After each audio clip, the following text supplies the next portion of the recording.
எனது உள்ளம் தூய்மை பெறுவேன். குருவே சரணம். இருபால்மை அன்பர்களுக்கும் காலை வணக்கமும் வாழ்த்துக்களும். வாழ்க வளமுடன். இந்த இனிமையான நல்ல நாளிலே நல்ல நேரத்திலே ஐயா சொன்ன மாதிரி இப்போ நம்ம கூடி இப்போ பேச ஆரம்பிக்கிற நேரம் அபிஜித் முகூர்த்தம்னு சொல்லுவாங்க, சரிங்களா? ஸோ அந்த முகூர்த்த நேரத்தில் எனக்கு இப்படி ஒரு வாய்ப்பு ஏற்படுத்தி கொடுத்த எல்லாம் உள்ள இறையருக்கும் குருவர்களுக்கும் பொறுப்பாசிரியருக்கும் முதற்கண் வணக்கம், நன்றி. ஐயா கூப்பிட்டு சொல்லும்போது பத்திரிக்கையில் என் பேர் போட்டிருக்க மாட்டாங்க, ஏன்னா இந்திராமா போட்டிருப்பாங்க.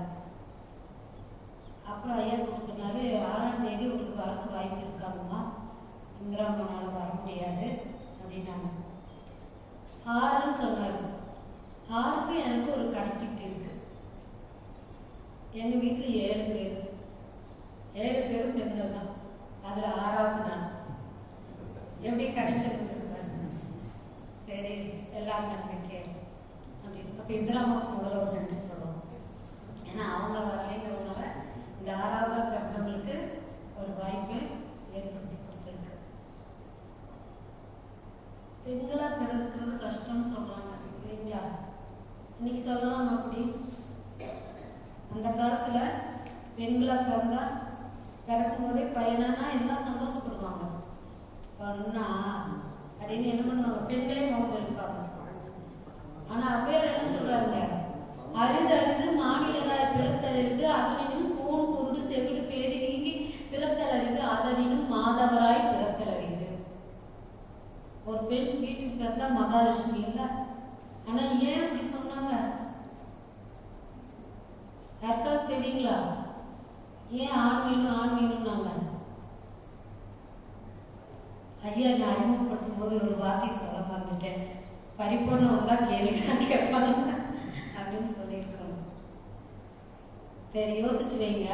அடுத்த முறை நம்ம எப்படி சந்திப்போம்ல, அப்ப அந்த கேள்விக்கு பதில் சொல்லுங்க. ஏன் ஆண் தான் வேணும்னு கேட்காங்க அப்படின்ட்டு. ஓகே, அப்ப இன்னைக்கு கொடுத்துருக்கக்கூடிய தலைப்பு ஆலய வழிபாடு. அப்ப ஆலய வழிபாடு தெரியாதவங்க யாராவது இருக்குமா? ஒருத்தருமே இருக்க போறது இல்லை. அப்ப சாமி அழகா சொல்லுவாரு, ஆலயம் என்றால் அறிவு ஓர்மை நிலை பெற்று ஆன்மாவின் உயிரில் அடக்கம் பெறும் நிலை அப்படின்னு சொல்றாரு.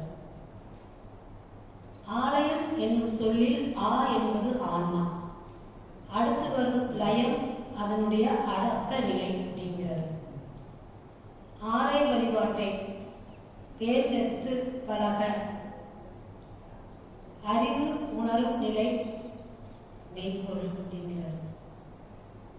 ஆலய வழிபாட்டில் மனிதன் அறவழி கண்டு அதற்கு அறிவின் ஒப்ப இரு வழிகள் உண்டுங்கிறார். அப்ப ஆலய வழிபாட்டை தேர்ந்தெடுத்து அதை பழகிறதுக்கு மனிதனுடைய அறிவின் தரத்திற்கு ஏற்ப இருக்கக்கூடிய வழிகள் என்னன்னா 2 வழிகள் வராது. ஒண்ணு பக்தி மார்க்கம், ஒண்ணு ஞான மார்க்கம். பக்தி மார்க்கம் இல்லாம ஞான மார்க்கம் வராது. ஆனா எல்லாருமே எனக்கு பையா சொன்னார் பார்த்தீங்களா, இந்த 28 வருட அனுபவத்துல எல்லாரும் என்ன சொல்லுங்க, சாமி எங்கேயாவது கோயிலுக்கு போக வேண்டாம்னு சொல்லியிருக்காங்களா? சொல்ல கிடையாது. சாமி கூட வேண்டாம்னு சொல்லியிருக்காங்கன்னா கிடையாது. அதனுடைய தாற்பயத்தை உணர்ந்து அங்க கடைபிடிங்கன்னு சொன்னாங்க. ஆனா இப்ப எங்களுடைய குடும்பம் அப்படின்னு பாத்தீங்கன்னா, எங்க அப்பா அம்மா எங்களை வளர்த்துன விதம் அவங்க இருக்குமா இல்லைங்களா? எங்க அப்பாவும் குளிச்சு நிறைய மந்திரங்கள் சொல்லிட்டு தான் அவரு அடுத்த வேலையே செய்வாரு. அம்மாவும் அப்படிதான். அப்ப அவங்களுடைய வாரிசுகள் எப்படி இருப்பாங்க? எனக்கு விவரம் தெரிஞ்ச காலத்துல இருந்து நான் கந்த சஷ்டி சொல்லாம சாப்பிட்டது கிடையாது, சரிங்களா? அப்போ அது பக்தி மார்க்கம். முதல் குழந்தைங்களை அப்படித்தானே வளர்த்துறோம்.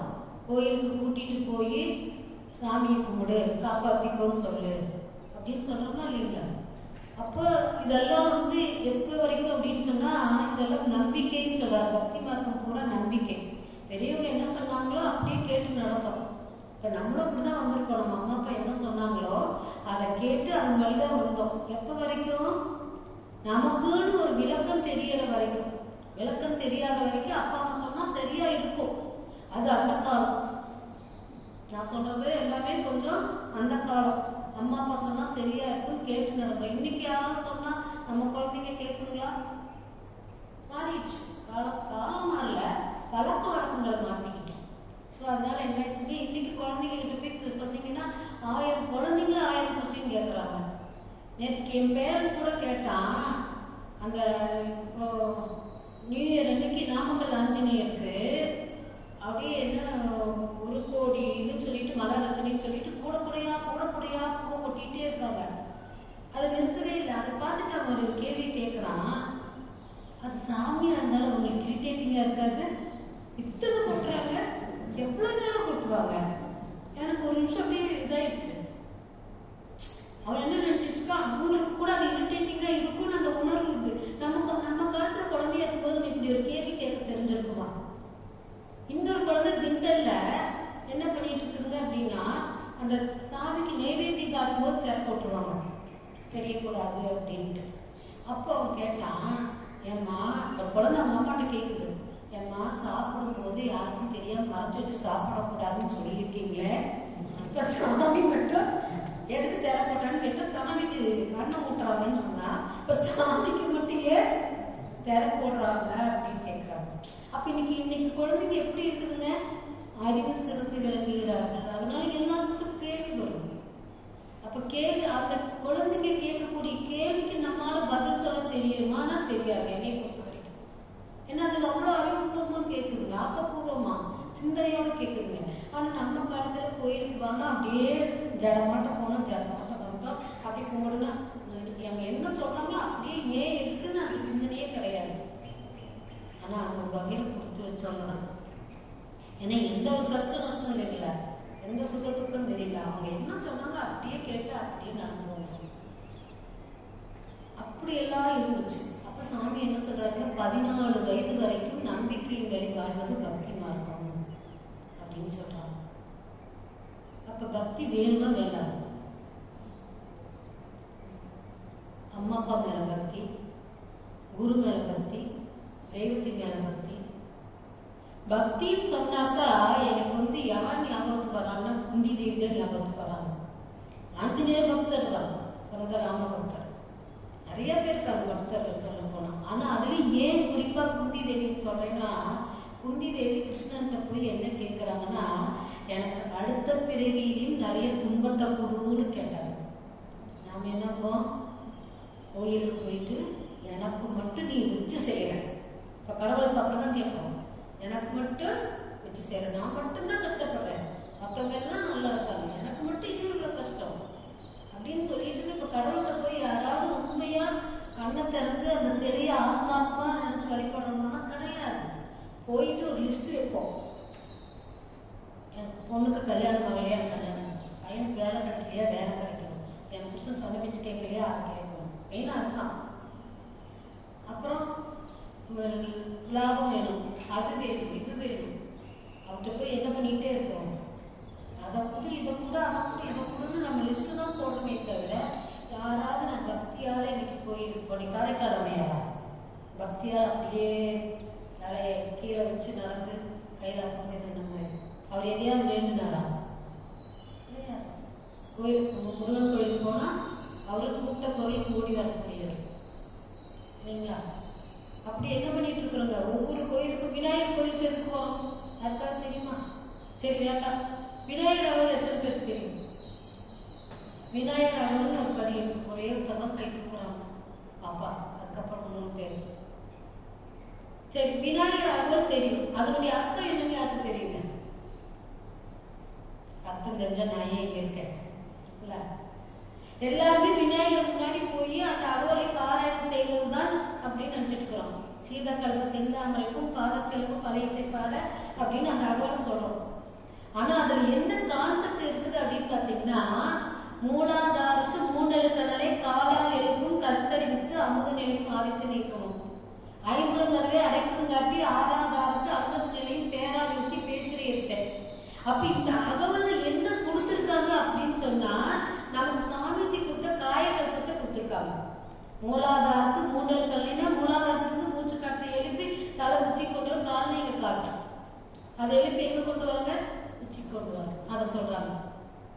அடுத்து ஐம்புலங்கதவே அடை காட்டி ஆறாவது அர்த்தம் இல்லைன்னா நமக்கு பஞ்சேந்திரிய தவம் கொடுக்குறாங்க இல்லையா, 5 புலன்களையும் 5 புலன்களையும் அடக்கிறதுக்கு பஞ்சேந்திரிய தவம். 9 வாயில் ஒரு மந்திரத்தால் 9 வாயில் கொடுத்துருக்காங்களா? யாராவது நீங்க எல்லாம் ஸ்டார்டிங்ல இருக்கிறதுனால ஓரளவுக்கு புரியல.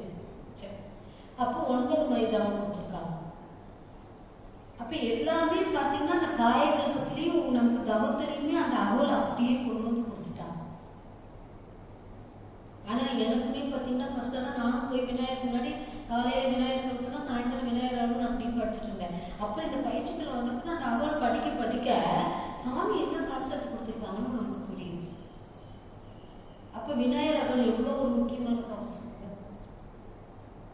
அந்த சஷ்டி கவசம் உடல் நோய் தீர்க்கறதுக்கான கவசம் தானே. பக்தி மார்க்கத்துல அடுத்து பாம்பன் சுவாமிகள் வர, பாம்பன் சுவாமிகள் வந்து இந்த கந்தசக்தி கவசத்தை கேட்டுட்டு தானும் ஒரு பாட்டு எழுதணும்னு ஆசைப்படுறாரு. முருகன் மேல அளவு கடந்த பக்தி அவருக்கு. அப்ப அவர் என்ன பண்றாருங்க, முருகனை நினைச்சுட்டே இருக்கிறாரு. அவரு வந்து பாத்தீங்கன்னா ஒரு முறை என்ன ஆயிருந்தது, அவர்தான் சண்முக கவசம் எழுதுறாரு. அந்த காய் அவனியாகி அப்படின்னு அந்த கவசத்தை அவர் தான் எழுதுறாரு. அப்ப அவருக்கு ஒரு முறை முருகன் என்ன மாதிரி செஞ்சிருக்கிறார் அப்படின்னு, ஒரு முறை அவர் ரோட்ல வரும்போது அடிபட்டு, இப்பத்த மாதிரிலாம் வண்டி கிடையாது, மாட்டு வண்டி அடிபட்டு அவருக்கு வந்து கால் ஃப்ராக்சர் ஆயிடுச்சு. உடனே அங்கிருந்து ஹாஸ்பிட்டல்ல சேர்த்திடுறாங்க. சேர்த்துன்னு முருகனை நினைச்சுக்கிட்டே இருக்கிறாரு. எந்த நேரத்திலையும் முருகனுடைய நாமமே தான் அவர் மனசுல. நம்மளாம் கோயிலுக்கு போகிறதுக்கு மட்டும்தான் சாமியை நினைப்போம். கோயிலுக்குள்ள போனோடனே கொஞ்சம் மனசு மாறிடும், கஷ்டம் வரும்போது மட்டும் நினைப்போம். ஆனா அவங்களாம் எப்படி இருப்பாங்கன்னா 24 மணி நேரத்துக்கு அந்த முருகனையே நினைச்சிட்டு இருக்காங்க. அப்ப ஆஸ்பத்திரியில் படுத்திருக்காங்க, முருகனை நினைச்சிட்டே இருக்கிறாரு. ஒரு குழந்தை வந்து அவர் பக்கத்தில் பார்த்துருக்கு, ஜன்னல மயில் தெரியுது. அப்ப பாத்தீங்கன்னா அந்த குழந்தை கொஞ்ச நேரம் அவர் பக்கத்தில் படுத்துட்டு எழுந்திரிச்சு போயிடுது. அந்த மயிலும் காட்சி கொடுத்துட்டு போயிடுது. அடுத்த நாள் டாக்டர் வந்துட்டு ஆப்ரேஷன் சொல்லியிருந்தாரு. வந்து பார்த்தா கால் நல்லா இருக்கு, ஆப்ரேஷன் வேண்டாம்ட்டாங்க. இன்னமும் அந்த ஆஸ்பத்திரியில பாம்பன் சுவாமிகளோட படத்தை மாட்டியிருக்காங்க அதனுடைய நினைவாக. யோசிச்சு பாருங்க, பக்தினா அப்படி இருக்கணும். எப்படி இருக்கணுங்க, அவங்கள மாதிரி பக்தி இருக்கணும். ஆனா நம்மளுடைய என்னை சொல்லும் போதெல்லாம் பாத்தீங்கன்னா என்னை தான் முதல்ல மென்ஷன் பண்ணி சொல்லுவேன். அதனால யாரும் தப்பா நினைக்கிறேன். நம்ம பக்தியே இல்லைன்னு சொல்லுவேன். ஏன்னா நமக்கு தேவைன்னு கஷ்டம் சங்கடம் வரும்போது மட்டும்தான் நம்ம என்ன பண்ணுவோம், கடவுளை நினைக்கிறோம். அப்படியே நினைச்சாலும் அந்த கடவுளை வந்து திட்டி தீத்தாரு. உனக்கு கண் இருக்கா, காது இருக்குதா, நான் சொல்றது ஏதாவது காதல் வாங்குறீங்களா? சுவாமிஜி ஒரு வார்த்தை சொல்றாரு, பாவத்தினுடைய அடையாளமே என்ன சொல்றாருன்னா, உடலிலே நோய், உள்ளத்திலே கலகம், மனதிலே குழப்பம், வாழ்க்கையில் சிக்கல்கிறார். சரி, அப்ப நம்ம பாவத்தினுடைய அடையாளம் நமக்கு தெரியுது. அப்ப நான் இத்தனை சாமி கும்பிடுறேனே, இத்தனை தியானம் பண்றேனே, இன்னும் பாவம் கழியலையா? அப்ப நம்ம எவ்வளவு பாவம் செஞ்சிருக்கோம், கணக்கு வைக்க முடியுங்களா? யாராவது இன்னைக்கு வரைக்கும் என்னுடைய பாவத்தினுடைய அளவுகள் எனக்கு தெரியும் சொல்ல முடியுமா? சொல்ல முடியாது. அப்போ நமக்கு என்ன பத்தலைங்க, குரு மேலேயே நம்ம அது பக்தி பத்தலைன்னு தான் எனக்கு தோணும். தெளிவு குருவின் திருமேனி காட்டல், தெளிவு குருவின் திருவார்த்தை கேட்டல், தெளிவு குருவின் திருநாமம் செப்பல், தெளிவு குரு உரு சிந்தித்தல் தானே ஒரு வார்த்தை கடைசியா கொடுக்குறாரு திருக்குறள். அப்ப குருவை பத்தியே சிந்திச்சுட்டு இருக்கணுங்கிறாரு. குருவை பத்தியே சிந்திச்சுட்டு இருந்தா குருவனுடைய குணாதிசனம் நமக்கு வருமா வராதான் நம்ம வருங்கிறாரு. எப்படி சொல்றாரு, எப்பொருளை எச்செயலை எக்குணத்தை எவ்வுயிரை எவள் ஒருவர் அடிக்கடி நினைத்தார் அப்படிங்கிறார். அப்போ குருவை பத்தியே நினைச்சிட்டு இருந்தா குருவனுடைய குணாதிசயங்கள்லாம் நமக்கு வருங்க. அப்ப கடவுளை நினைச்சிட்டு இருந்தா கடவுளுடைய குணாதிசயங்கள் வருமா வராதா? அப்ப கடவுளுடைய குணம் என்ன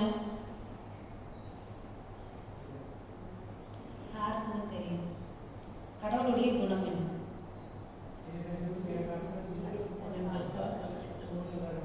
அது அவங்களுடைய தொழில். படைத்தல், காத்தல், அழித்தல் அவங்களுடைய தொழில்.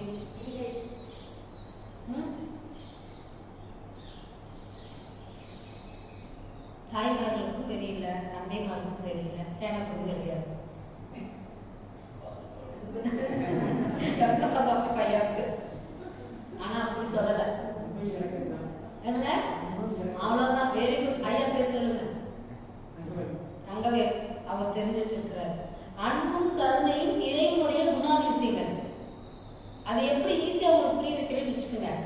நம்மளை படைக்கிறதுக்கு முன்னாடி நமக்கு வேணுங்கிறதெல்லாம் படைச்சிட்டு நம்மளை படைச்சாங்களா, இல்லை நம்மளை படைச்ச பின்னாடி தான் நமக்கு வேணுங்கிறத படைச்சாங்க? அப்போ நமக்கு உணவு தேவைன்னு கடவுளுக்கு தெரியுது. இன்னும் உணவாக ஓரறிவு தாவரத்தை படைச்சாங்களா இல்லையா? அப்ப தாவரம் வந்த பிறகுதான் மனிதன் வந்திருக்கான். மனிதன் வந்த பிறகு அவன் உணவுக்கு தேடி அரைஞ்சு அப்புறம் கடவுள் உருவாக்கல.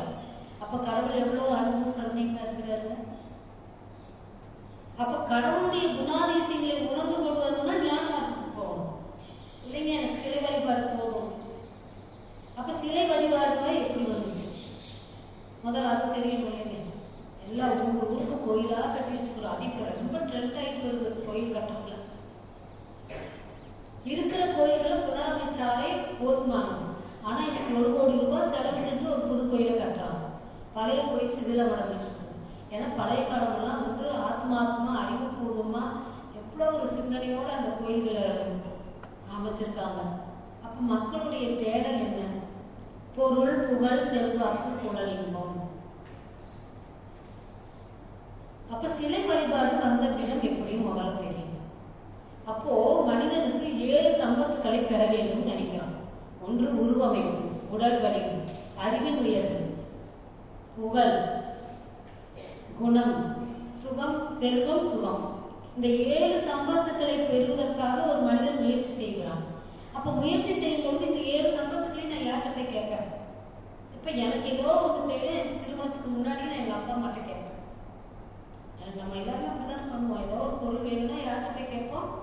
பெற்றோர்கிட்ட. கல்யாணம் பண்ணாட்டா வாழ்க்கை துணைட்டு போய் கேட்போம். அப்போ நம்ம மொத்தமே சமுதாயமே, மனித சமுதாயமே ஒன்று வேணும்னா எங்க போய் கேட்பாங்க? யாரோ ஒருத்தர் கேட்கணும். அப்ப அந்த யாரோ ஒருத்தர் எப்படி கொடுப்பாங்க அப்படின்னா, அவங்களுக்கு ஏதாவது உருவம் வேணும் இல்லையா? இப்ப அப்பா அம்மானா உருவம் இருக்கு, வாழ்க்கை துணைனா உருவம் இருக்கு. ஆனா அப்பா அப்படிங்கிறப்ப என்ன பண்றாங்க? ஒரு கல்லை எடுத்து வச்சு அதை கடவுள் அப்படின்னு உருவப்படுத்தி அந்த கல்ட்டு கேட்கிறாங்க. அப்ப திருமூலர் என்ன சொல்றாங்க? நட்ட கல்லை தெய்வம் என்று 4 புஷ்பம் சாற்றியே சுற்றி வந்து முழுமணம் என்று சொல்லும் மந்திரம் ஏதடா. நட்ட கல்லும் பேசுமோ நாதன் உள் இருக்கையில் சுட்ட சக்தி கரிசுவை அறியுமா அப்படிங்கிறார். ஆனா இதெல்லாம் எப்ப வரைக்கும் தான் அப்படின்னு சொல்றாருன்னா, சாமிஜி அறிவினுடைய விளக்கம் தெரியாத வரைக்கும், அறிவை அறியாதவர்கள் வரைக்கும், சிந்தனையாற்றல் இல்லாதவர்களுக்கு, குழந்தைகளுக்கு அப்படிதான் அவங்களுக்கு தான் இந்த பக்தி மார்க்கம் சொல்றாங்க. ஏன்னா அவங்களுக்கு போய் நீங்க சுத்த வேண்டியதான் தெய்வம்னு சொன்னா தெரியாது. அங்க இருக்கு பாருங்க, எதுவுமே ஒன்றுமில்லாத ஒரு சிதம்பர ரகசியம் எல்லாருக்கும் தெரியும். சிதம்பர ரகசியம்னா என்னமோ ஏதோ நினைச்சிருப்பாங்க, ஒன்றுமில்லாத ஒன்றுதான் அது அப்படின்னு சொல்றது. ஏன்னா அந்த இடத்துல ஈர்ப்பு சக்தி அதிகமா இருக்குது. அதனால அந்த இடத்துல சென்டர் பண்ணி பார்த்தீங்கன்னா இந்த உலகத்துக்கு மட்டுமே ஏன் அங்கே கொண்டு போய் சிதம்பரத்தை வச்சாங்கன்னா அங்கே ஒரு ஈர்ப்பு சக்தி இருக்கிறதுனால அதை கொண்டு வந்து அங்கே வச்சு இது பண்ணலாம். ஆனால் நமக்கு இந்த மனவளம் கலைக்கு வர்றதுக்கு முன்னாடி நாம எல்லாம் நினைச்சிட்டு இருக்கோம், கடவுள் தான் நமக்கு எல்லாம் கொடுத்துட்டு இருக்கிறாரு. கடவுள் கேட்டு கொடுத்ததா எனக்கு யாராவது கருத்துன்னு சொல்லுங்க. நான் போய் விநாயகத்தை கேட்டு எனக்கு கொடுத்துட்டாரு. காரைக்கால் அவையார் போய் சிவன்கிட்ட வாங்கி கேட்ட கதை எல்லாருக்கும் தெரியும்னு நினைக்கிறேன். தெரியுங்க எல்லாருக்கும்? யாருக்கும் தெரியலன்னு நினைக்கிறேன். சரி, காரைக்கால் அம்மையார் பேர் திலகவதி. அவங்களுக்கு அவங்க பிறந்ததுலேருந்தே சிவன் மேல ரொம்ப அதீத பக்தியா இருக்கிறாங்க. அப்போ அவங்க என்ன பண்றாங்க, அவங்களுக்கு உரிய வயது வந்தோடனே திருமணம் செஞ்சு வச்சாங்க. அப்போ திருமணம் செய்த பிறகு அவங்க கணவருக்கு பணிகளை செஞ்சுட்டு எல்லாத்தையும் நல்லமா நடத்திட்டு வராங்க.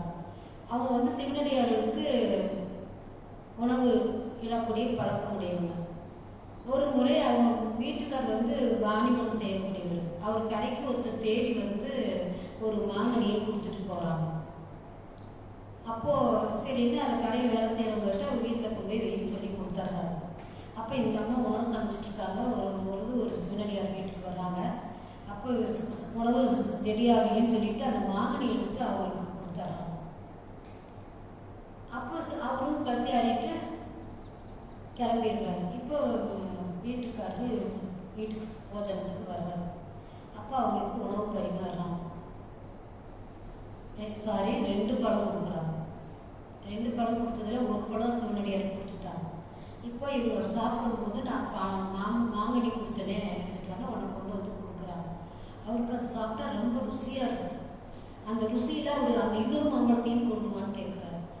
இந்த அம்மாவுக்கு பதட்டம் ஆயிடுச்சு. கணவர் கேட்குறாரு, 2 மாங்கனியில் ஒன்று சிவனடியார் கொடுத்துட்டோமே, என்ன பண்ணுறதுன்னு தெரியாமல் இல்லைன்னு எப்படி சொல்கிறது அப்படின்னு யோசிச்சுட்டு போய் உள்ள சிவபெருமான்கிட்ட கேட்குறாங்க. இப்படி 2 மாங்கனி கிடச்சது, ஒன்று சிவனடியார் கொடுத்துட்டேன், உங்கள் வீட்டுக்கார சாப்பிட்டுட்டாரு, இப்போ இன்னொன்று கேட்குறாரு, நான் என்ன பண்ணுறதுன்னு கையை நீட்டி இப்படின்னு கேட்குறாரு. நானும் இந்த கதை தெரிஞ்ச காலத்துக்கு நானும் கையை நீட்டி பார்க்குறேன், இன்னைக்கு வரைக்கும் ஒன்றும் வரல எனக்கு. அப்போ எனக்கு என்ன அர்த்தம், நான் பக்தி இல்லைன்னு அர்த்தம். இதைத்தான் நம்ம தான் சொன்னேன். அப்போ யோசிச்சு பாருங்க, அவங்களுக்கு உடனே கையில் ஒரு மாங்கனி கிடைக்கும். அப்போ அந்த மாங்கனி கொண்டு போய் அவங்க வீட்டுக்கார்ட்ட கொடுக்குறாங்க. இப்போ அவர் இதையும் சாப்பிட்றாரு. சாப்பிட்டோடனே இவருக்கு முதல்ல சாப்பிட்ட மாங்கனிக்கு இந்த மாங்கனிக்கு வித்தியாசம் தெரியுது. நான் கொடுத்த மாங்கனி அல்ல இதுன்னு சொல்றாரு. இப்போ இந்த அம்மானால, ஏன்னா இவங்களுக்கு போய் சொல்லி பழக்கம் இல்லை. அப்போ என்ன பண்ணுறாங்க, இப்படி போய் சிவனடியார் வந்தார், அவருக்கு ஒன்று கொடுத்துட்டேன், நீங்கள் இப்போ கேட்டதுனால போய் நான் கடவுள்கிட்ட கேட்டேன், கடவுள் கொடுத்தாருன்னு சொல்ல முடியும். இந்த இவருக்கு பயங்கர ஷாக் ஆகிடுது. சரி, இப்போ என் கண் முன்னாடி இந்த மாங்கனி வர வைங்க சொல்கிறாரு. போகிறாங்க. போய் மறுபடியும் சிவன்கிட்ட கேட்டால் ஒரு மாங்கனி கிடச்சது. இதை பார்த்தோன்னே அவர் அடுத்த சனமே என்ன பண்ணிடுறாங்க, இவங்க கடவுளுடைய மறு குடும்பம்னு சொல்லிட்டு அவங்ககிட்ட சாஸ்திரமாக காலில் வந்து மன்னிப்பு கேட்டுட்டு என்ன பண்ணிடுறாங்க, வீட்டை விட்டே போயிடுறாங்க. இவங்களோட இனி நான் வாழ முடியாது அப்படின்னு சொல்லிட்டு கடல் கடந்து போய் வியாபாரம் செய்து அங்கேயே ஒருத்தர் கல்யாணம் பண்ணிட்டு என்ன பண்ணுறாங்க, குடும்பம் நடத்தி ஒரு குழந்தை பிறந்தது. அந்த குழந்தை பேருக்கு அந்த குழந்தைக்கு முதல் மனைவியோட பேரை வச்சிடுறாங்க. இந்த அம்மா வாடியும் செய்ய போனோம், வருவாங்கன்னு பார்த்துட்டே இருக்கிறாங்க, வரவே இல்லை. அப்புறம் அப்படியே அரசல் புரசலாக விஷயம் கேட்டோன்னே அவரை தேடிட்டு இந்த அம்மா போகிறாங்க. போகும்போது கரெக்டாக இவர் என்ன பண்ணுறாரு, குடும்பத்தோட வர்றாங்க. அப்போ ரோட்லேயே வச்சு பார்க்கும் பொழுது என்னாவது இவர் சாஸ்தாகமாக மனைவி காலில் விழுந்தார். ஏன்னா இவர் தெய்வமாக பார்க்க ஆரம்பிச்சிட்டாரு இல்லையா. காலில் விழுந்தோடனே அவர் ரொம்ப பதறி போய் கடவுள் நம்ம காலில் விழுந்தது தான் அப்படின்னு. அப்போ உங்களுடைய பக்திக்கு உங்களுடைய இதுக்கு நான் உங்க கூட குடும்பம் நடத்த முடியாது, அதனால நான் இவங்களை கல்யாணம் பண்ணிட்டு தான் குழந்தைக்கு உங்களோட பேர் வச்சிருக்கேன் அப்படின்னு சொல்லிட்டு அதுக்கப்புறம் தான் அவங்களுக்கு பேர் என்ன ஆயிடுச்சுங்க, அவர் கைலாயத்துக்கு போகும்போது அவர் காரைக்காலம் யாராக இந்த மாதிரி பக்தி வருங்களா?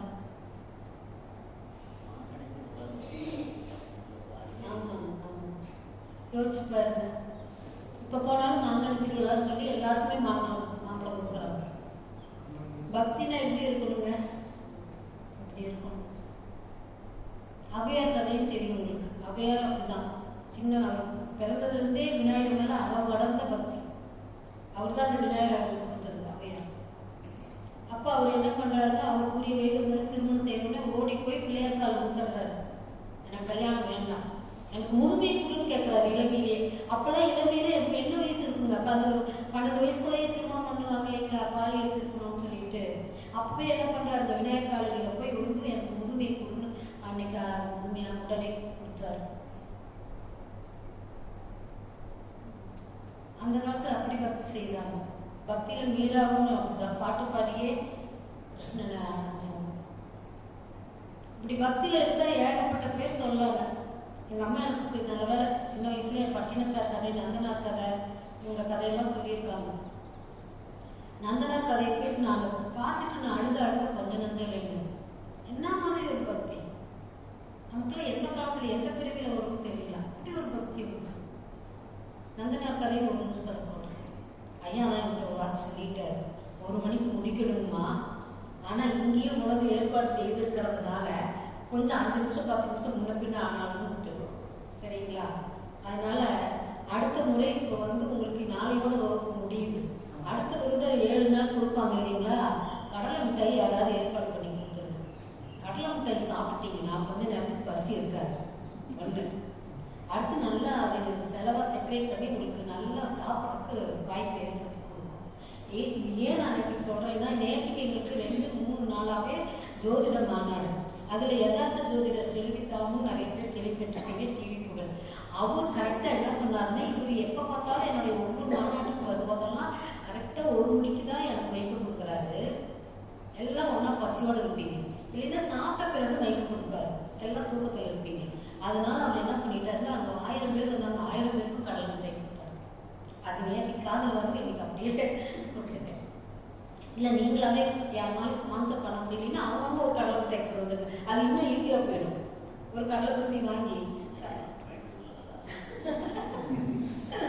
நான் பேச ஆரம்பிச்சா நிறுத்த மாட்டேன். ஏன்னா என்கிட்ட அது ஒரு சாமிச்சு ஒரு கொடுத்துட்டாரு.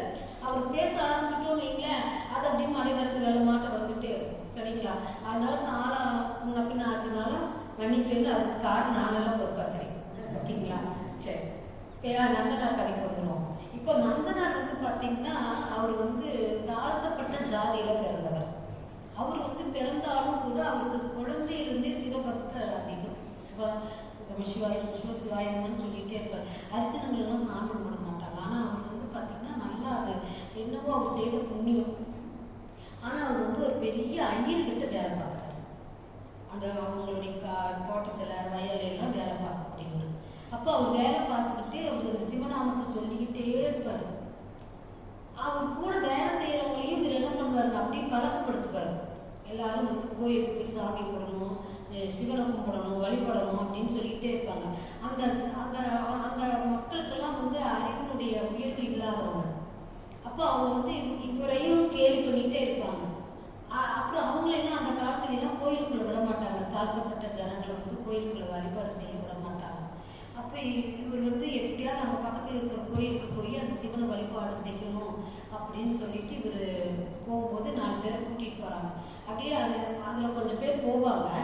அப்போ கொஞ்சம் பேர் என்ன பண்ணுவாங்க, இவரை கேள்வி நீங்களும் பண்ணிகிட்டே போவாங்க. ஆனாலும் இவர் சொல்கிறாரே நமக்கு போய் பார்க்கலாம் அப்படின்ட்டு சரின்னு சொல்லிட்டு போய் அடுத்த ஊரில் இருக்கக்கூடிய சிவன் கோயிலுக்கு போய் தரிசனம் செய்யலாம் அப்படின்னு போகிறாங்க. போன உடனே இவங்கள விட மாட்டாங்க. உள்ள அவர் அவங்க வாசல் வெளியில் நின்று சாமி போடுறாங்க. அந்த நந்தி கரெக்டாக சிவனை வாச்சிருக்கும். ஆனால் நந்தனார் வந்து நல்ல ஒரு சிவபக்தர்னு சொல்லிட்டு அவர் வழிபாடு செய்யும் பொழுது அந்த சிவனை நினச்சிட்டே வழிபடும் பொழுது அந்த நந்தி கொஞ்சம் விலகி அந்த சிவ தரிசனத்தை கொடுக்குது. அது என்ன கோயில் எனக்கு தெரியல. இன்னமும் அந்த நந்தி அந்த கோயிலில் கொஞ்சம் தள்ளி இருக்கிறது நீங்கள் போய் பார்க்கலாம். ஸோ இந்த மாதிரி அவர் அவ்வளோ ஒரு சிவபக்தராக இருக்கிறார். இவருக்கு என்னன்னா அந்த வேலை செய்யும் போதெல்லாம் எப்படியாவது சிதம்பரம் போய் நடராஜர் தரிசனம் செய்து அவனும் ஒரு மனதுக்குள்ள ஒரு தாக்கம் ஏற்கும் என்ன வேணாலும் சொல்லலாம். அவர்கிட்ட போய் கேட்டே இருப்பாங்க. அவங்களாம் வந்து அந்த காலத்துல பாண்டு அப்படின்னு கூப்பிடுவாரு. பாண்டு அது இப்படி கை வச்சுட்டு கொஞ்சம் ரொம்ப ஒரு தாழ்மையா கேட்பாரு. நான் எனக்கு ஒரு நாளைக்காவது சிதம்பரம் போகணும், ஒரு நாளாவது சிதம்பரம் போகணும்ட்டு. அவர் அனுமதியே கொடுக்க மாட்டார். அப்படியே வருஷங்கள் ஓடிட்டே இருக்குது. ஆனாலும் இவர் மனசுல அந்த தாக்கம் போகவே இல்லை. அப்போ இவருடைய நச்சரிப்பு தாங்காம அவர் என்ன முடிவு எடுக்கிறாரு, இவரை எப்படியாவது, ஏன்னா அவங்க தப்பா நினைச்சுக்காதீங்க, அந்த காலத்துல அந்த வார்த்தையை அப்படியே சொல்லுவாங்க, இவனுக்கு வந்து சிதம்பர தரிசனம் கேட்குதா அப்படின்னு சொல்லிட்டு மனசுக்குள்ள ஒரு இது. அப்போ ஒரு நாள் இவனோட நச்சரிப்பு தாங்காம என்ன சொல்றாரு, அவங்களுக்கு ஏக்கரை கணக்கில் வயல் இருக்கும். அதை வந்து நீ என்ன பண்றேன்னா விதைச்சு அறுவடை வரைக்கும் நீ ஒரு நைட்டுக்குள்ள நல்லா ஒரு நைட்டுக்குள்ள விதைச்சு அறுவடை ஸ்டேஜில் கொண்டு வந்து நிறுத்தணும். முடிகிற காரியமா? ஏக்கரான்னு 1 ஏக்கரா 2 ஏக்கரா 40 ஏக்கரா சொல்லுங்க.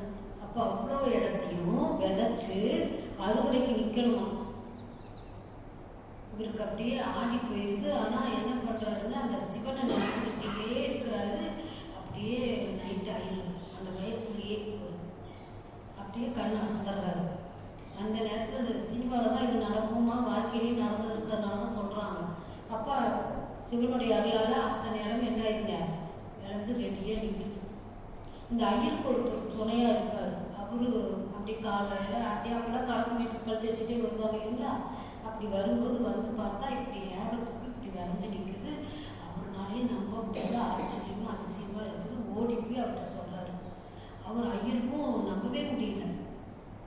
இது நடக்க வாய்ப்பே இல்லை. மனிதனால் ஆகாத காரியம் அது. தெய்வத்தால் ஆகாதீங்கன்னு முயற்சிகள் மெய்வர்த்த புரிதல்ங்கிற மாதிரி அவனால இப்படின்னு சொல்றாரு. ஓடி வந்து பார்க்கறாரு. பார்த்தவங்க தான் அவருக்கு பயங்கர ஷாக் ஆயிடுச்சு. இவன் எவ்வளோ பெரிய சிவபக்தர், சிவன் இவனுக்கு. அப்பதான் அந்த வார்த்தை சொல்றாரு, தப்பா நினைக்காதீங்க, பரப்பயிருக்கு சிவ தரிசனம்னு சொல்றாரு அப்படின்னு. அவர் ஏன்னா அவங்களாம் ஐயருங்கெல்லாம் 3 வேலை குடிச்சு 3 வேலை பாராயணம் பண்ணி அப்படியே நேரம் என்ன சொல்றது பூஜை புரஸ்காரம் இருக்கும் அப்படிங்க. அப்ப நமக்கு அவருக்கு தரிசனம் கொடுக்கல. ஆனா இவங்களுக்கு கொடுத்துட்டாங்கன்னு சொல்லிட்டு ஓடி போய் அவர் காலில் விழுந்துட்டு நீ இப்பவே சிதம்பரம் போகலான்னு உத்தரவு கொடுக்குறாரு. அவர் அப்படியே போறாரு. எல்லாம் இப்பதான் மக்கள் எல்லாம் பார்த்துட்டு ஆச்சரியமாயிட்டு சில பேர் இப்படியே போறாங்க. அப்படியே போறாரு. அப்படியே சிதம்பரம் வரைக்கும் அப்பெல்லாம் நடக்கும். அப்படியே போயிடுறாரு. ஆனா போயிட்டு அந்த சிதம்பரத்துக்குள்ள போயிட்டாரு. போயிட்டு அவரால் கோயிலுக்குள்ள போக முடியாது. ஏன்னா கோயிலுக்குள்ள விட மாட்டாங்க இல்லையா? அப்ப இவர் என்ன பண்றதுன்னு அவரு தவிச்சுக்கிட்டு ஒரு திணையில உட்கார்றாரு. அப்ப அந்த ஊர்ல அந்த கோயில வேலை செய்யக்கூடிய பூஜை செய்யக்கூடிய ஐயர்களுக்கு 4-5 ஐயர்களுக்கு சிவன் கனவுல வந்து என்னுடைய பரம பக்தன் இந்த கோயிலை தேடி வந்திருக்காரு, இந்த ஊருக்குள்ள வந்திருக்கிறாரு, அவரை நீங்க போய் மரியாதையா அழைச்சிட்டு என்னுடைய கோயிலுக்கு வாங்க அப்படின்னு சொல்றாங்க. இதெல்லாம் 4 பேர் காலையில் எழுந்திரிச்சு எனக்கு கனவுல வந்தாரு இப்படி சொன்னாருன்னு சொல்லி எல்லாம் சொல்றாங்க. அப்போ கனவுல வந்தவங்களாம் ஒன்று சரி ஒரு போய் கூட்டிட்டு வரலான்னு போறாங்க. கூட்டிட்டு வர்றாங்க. ஆனா கோயிலுக்குள்ள விடுறதுக்கு இன்னும் 4-5 பேர் தடையா இருக்காங்க. அது அப்படியே அர்ச்சனை எல்லாம் கோயிலுக்குள்ள விட்டா நம்ம தீட்டு அதை நம்ம மரபுக்கே ஆகாது அப்படின்னு சொல்றாங்க. இது என்னடா இது, கடவுளே நமக்கு உத்தரவு கொடுத்துருக்காங்க, இதுக்கு இப்படி ஒரு எதிர்ப்பு இருக்குதே அப்படின்னு சொல்லிட்டு சரின்னு ஒரு சிலர் முடிவு எடுக்கிறாங்க. சரி ஒரு குண்டை வைப்போம், அதுக்குள்ள இவரை இறக்கணும், அப்புறம் மீதி சிவன் பார்த்துக்கிட்டுன்னு சொல்றாங்க. அப்போ ஒரு தீக்குண்டை வச்சு அதுக்குள்ள அவர் இறங்க சொல்றாங்க. அவருக்கு அது ஏன்னா அவருக்குலாம் அது எதுவும் தெரியாது. ஏன்னா அவர் வந்து அப்படியே சிவனாமத்திலே இருக்கிறார். இறக்குறாரு. இறங்குனா அப்படியே பூக்குழியில் விழுந்த மாதிரி அப்படியே பூலுக்கு அவருக்கு மாலை போட்டு கடவுள் வரவேற்கிறாரு. அப்புறம் தான் அவர் அந்த சாமி மேல பாட்டெல்லாம் பாடிட்டு அப்படியே சிவனோட போய் ஐக்கியம் ஆகிற மாதிரி காட்டுறாங்க.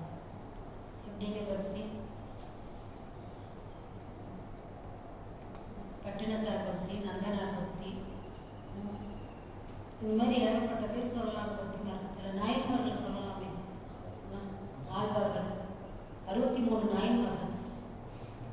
இத்தனை நாயன்மார்கள் கதையை சொல்லணும்னு பார்த்தா அப்புறம் நீங்க பொழுது ஓடிகளும் அப்புறம் நைட்டு கொடுக்க வேண்டியதாயிடும். யோசிச்சு பாருங்க. 63 நாயன்மார்கள்ல எந்த நாயன்மாருக்கு ஏதாவது சொல்ல போக முடியுங்களா? அதுல ஒருத்தர் கதை வேணா சொல்லலாம். குங்குலி நாயனார்னு ஒரு இருக்கிறாரு. அவருக்கு வந்து சிவனுக்கு இந்த குங்குலின்னு சொன்னா சாம்பிராணி, அதை போட்டே அவர் வந்து சிவநாமத்தை சொல்லிக்கிட்டு அப்படியே இருக்கிறாரு.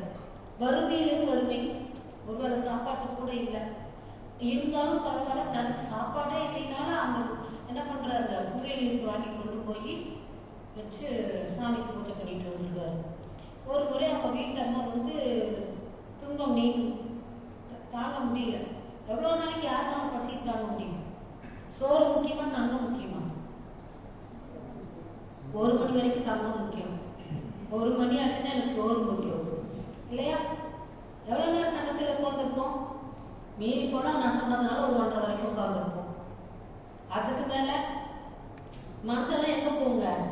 நேற்றுக்கு என்ன மாதிரி சாப்பாடு கொடுத்தாங்க, இன்னைக்கு அதே சாப்பாடா? சாம்பார், ரசம், புளிக்குழம்பு, மோர் குழம்பு, பொரியல், இதெல்லாம் இருக்குமா இருக்காதா? ஸோ என்ன மனசு எங்க போயிருக்கு? அன்னமய கோஷத்தில் போயிடும். சாமி 5 கோஷங்கள் கொடுத்துருக்காங்க. அதுல அன்னமய கோஷத்துக்கு போயிடும். அப்ப நம்ம இங்க என்னதான் ஆனந்தம் தாண்டம் ஆடினாலும் அது எடுபடாது. ஸோ அப்போ அந்த அம்மா என்ன பண்றாங்க, அவங்களுக்கெல்லாம் அந்த காலத்துல கைக்குள்ள வைப்பாங்க. அவ்வளவு வறுமை இருக்காங்க. அங்க ஒரு பொட்டு காரின்னு சொல்லுவாங்க இல்லையா, அதை எடுத்து இதை கொண்டு போய் காசாக்கிடுவாங்க. நம்ம கொஞ்சம் ஒரு வேலை கஞ்சியாவது குழந்தைங்களுக்கு கொடுக்கணும்னு சொல்றாங்க. இவரும் வாங்கிட்டு போயிட்டு சரின்ட்டு வாங்கிட்டு வரலான்னு தான் போனாரு. போனாலும் என்ன பழக்கத்தி மணி தானே போவோம். அந்த காசுக்கெல்லாம் சாம்பிராணிகள் போய் போட்டுட்டாரு. நம்ம வீட்டு ஆம்பளைங்க செஞ்சிருந்தா நாம என்ன பண்ணியிருக்கோங்க? உங்களுக்கு சாம்பிராணி போட்டுருவாங்க, நம்மள சாம்பிராணி போயிடுவாங்க. அப்போ யோசிச்சு பாருங்க. பாரதியாருக்கு செல்லம், பாரதியார் புகழ்றோம். இன்னைக்கு 200 ஆண்டுகள் கடந்து இன்னைக்கு பாரதியாரை போட்டுருவோம். யாராவது செல்லம்மாளை போட்டுருமா? செல்லம்மாள் எவ்வளவு கஷ்டத்தை அனுபவிச்சிருப்பாங்க. குழந்தைங்களுக்கு கத்தி வச்சு கொடுக்கலான்னு வச்சிருந்த அரிசியை காக்கை குருவி எங்க ஜாதி நீல் கடல் மலை எங்கள் கூட்டம் பாடிட்டு நீங்க போட்டுட்டீங்க. செல்லம்மாவோட பாடு யார் நினைச்சு பார்த்தா பெண்களுக்கு தான் தெரியும். யோசிச்சு பாருங்க. அந்த மாதிரி அதை விட ராமாயணத்துல சீதையை எல்லாரும் சீதையை பாராட்டுறாங்க. ஆனாலும் யாராவது லட்சுமணனுடைய மனைவி ஊர்மிளாவை பாராட்டி இருக்காங்கன்னா கிடையாது. சீதாவாவது ராமனோட சேர்ந்து போயிட்டாங்க. ஆனா ஊர்மிளா என்ன பண்ணாங்க, லட்சுமணையும் விட்டுட்டு அந்த இல்லறத்தை எப்படி அவங்க நடத்தியிருக்காங்க, எங்கேயாவது அவங்களுக்கு பிளாக் மார்க் வந்துருக்குமா? அப்போ ஊர்மிளாவை எல்லாரும் நடத்துறாங்களே, அவங்களோட பக்தி இல்லையா? அப்படி பக்தி மார்க்கத்தில் எடுத்தா சொல்றதுக்கு காலம் நேரம் போதாது. இப்ப பக்தி மார்க்கத்தில் கோயிலுக்கு பெண்கள் எதுக்கு போறோம்? எதுக்குங்க போறோம் கோயிலுக்கு? வேண்டுதலுக்காக. மனஅமைதி. கோயிலுக்கு போயிட்டு வந்து நமக்கு மனஅமைதி கிடைச்சிருக்கும்ல? சொல்லுங்க. கோயிலுக்கு போய் மனஅமைதி கிடைச்சா திரும்ப நம்ம கோயிலுக்கு போவோமா? அப்ப வேண்டுதல் வேண்டாமை இல்லானடி சேர்ந்தாக்கு யாண்டும் இருப்பை இல்லைங்கிற மாதிரி நமக்கு வேண்டுதல் ஒண்ணு மட்டுமா இருக்குது. இன்னைக்கு ஒரு வேண்டுதல் கேட்கிறோம், கிடைச்சிருச்சு. சரி சாமி, நீ கேட்டதை கொடுத்துட்ட, சந்தோஷம். நானும் சாமிஜி சொல்லி வச்சிருந்தேன், 2025 எனக்கு ரொம்ப சிரமமா போச்சு சாமிஜி, 2026 எனக்கு சர்வீஸ் செய்யணும் சாமிகிட்ட வேண்டினேன். நல்ல வேலை பொறுப்பா சொல்லி கொடுத்தாரு. நேற்றுக்கு திருப்பூர் ஊத்துக்குழியில அதனோக்கு பயணங்கிற தலைப்புல, சரிங்களா? ஸோ அது மாதிரி வேண்டணும். வேண்டாம் காலம் சாமி சொல்லுவாரு, அது வண்டவாளம் தான் கடைசியில் வேண்ட காலமா மாறிடுச்சுப்பாரு. ஏன்னா நீங்க போய் கோயில போய் வேண்டுதல் கேட்டோம்னா அந்த வண்டவாளம் தண்டவாளம் இருந்து தெரியும். என்னென்ன கேட்போம்? என் புருஷனுக்கு நல்ல ஆரோக்கியத்தை கொடு, ஆயுதம் கொடுன்னு கேட்டது அந்த காலம். அந்த காலம் நல்லா ஞாபகத்தில் வச்சுக்கணும். அது என்ன திருமங்கலத்தை என் புருஷன் நல்லா நீண்ட அழகாக இருக்கணும். இன்னைக்கு புருஷனாக தப்பா நினைச்சுட்டாங்க. நீங்களும் தான் இந்த அம்மா நடுவில் உட்காந்துட்டு என்ன கப்பலாத்தி பேசுறாங்க. ஏன்னா இன்னைக்கு புருஷன் என்ன ஆயிட்டாங்க, எல்லாம் டம்மி பீஸ் ஆக்கிட்டாங்க, இன்க்ளூடிங் மீ. என்ன பண்றீங்க இன்னைக்கு வீட்டுல? அன்னைக்கெல்லாம் பெண்கள் வந்து கணவருக்கு பணிவிட செஞ்சாங்க. இது வேண்டாம் போறீங்களா கோயிலுக்கு? அம்மா தாயே, இன்னைக்கு எனக்கு கொஞ்சம் பணம் வந்தா நல்லா இருக்கும், கொஞ்சம் கொடுங்க நம்ம கேட்கறோமா இல்லைங்களா? வேணுமா வேண்டாமா? உங்களுக்கு பணம் வேணுமா வேண்டாமா? மெஜாரிட்டி இங்கே தான் இருக்கு, இங்கே தான் கிடைக்காது. உங்களுக்கு பணம் வேணுமா வேண்டாமா? லட்சுமி கடாட்சம் வேணுமா வேண்டாமா? வேணுமா? நான் சொல்லப்படி செஞ்சா கிடைக்கும். ஆனா செய்யணும். கேட்கும் போதே பயமா இருக்கிறது, எங்க ஏதாவது சொல்லி நம்ம மாட்டிட்டு வாங்களோ. நான் சொல்லலைங்க, வள்ளுவர் சொல்றாரு, உள்ளியதெல்லாம் உடனேக்கும் உள்ளான் வெள்ளியனுங்கிறாரு. நீங்க கோபத்தை விட்டுட்டீங்கன்னா நீங்க விரும்புனதெல்லாம் கிடைக்குங்கிறாங்க. அதுதான் எங்களால விட முடியாது. அது வீட்டுக்கார பார்த்துட்டா எச்சாலாம் வரும். கொஞ்சம் கொஞ்சம் மறைஞ்சிருந்தது கூட மண்டலத்தில் இருக்கிற வரைக்கும் அது பொறுமையா இருந்தங்க. எங்க வீட்டுக்கார பார்த்தோடனே வந்துச்சு பாருங்க, அப்படியே ஜிப்பு ஜிப்பிச்சு. வள்ளுவர் சொல்றாரு. இன்னொருத்தர் கான்செப்ட் சொல்றாங்க, இது ஈஸியா வரும்னு நினைக்கிறாங்க. இப்ப இது உங்களுக்கு கஷ்டம். ஏன்னா சினத்தை பயிற்சி கேட்டுட்டே இருந்தா கூட சினத்தை வர முடியாது. ஏன்னா அது நமக்கு பழக்கம் ஆயிடுச்சு. ஆனா இப்ப நான் சொல்ல போற கான்செப்ட் ரொம்ப ஈஸி. சேவையும் உத்தரவாதம் கொடுத்தா சொல்றேன். இன்னும் நம்ம பக்தி மார்க்கத்திலேயே இருக்கிற ஐயா வேற பார்த்துட்டே இருக்கிறாரு. நீங்க எப்படி ஞான மார்க்கத்துக்கு வருவாங்கன்னு தெரியல, வருவோம்னா எனக்கு தெரியாது. சரி, உத்தரவாதம் கொடுக்கல, சேவிங்க.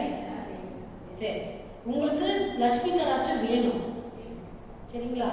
சரி, இன்னைக்கு நைட்டு வீட்டுக்கு போறீங்க தானே? வீட்டுக்கு போயிட்டு வீட்டுக்கார் படுத்துருப்பாரு இல்லையா, அவருக்கு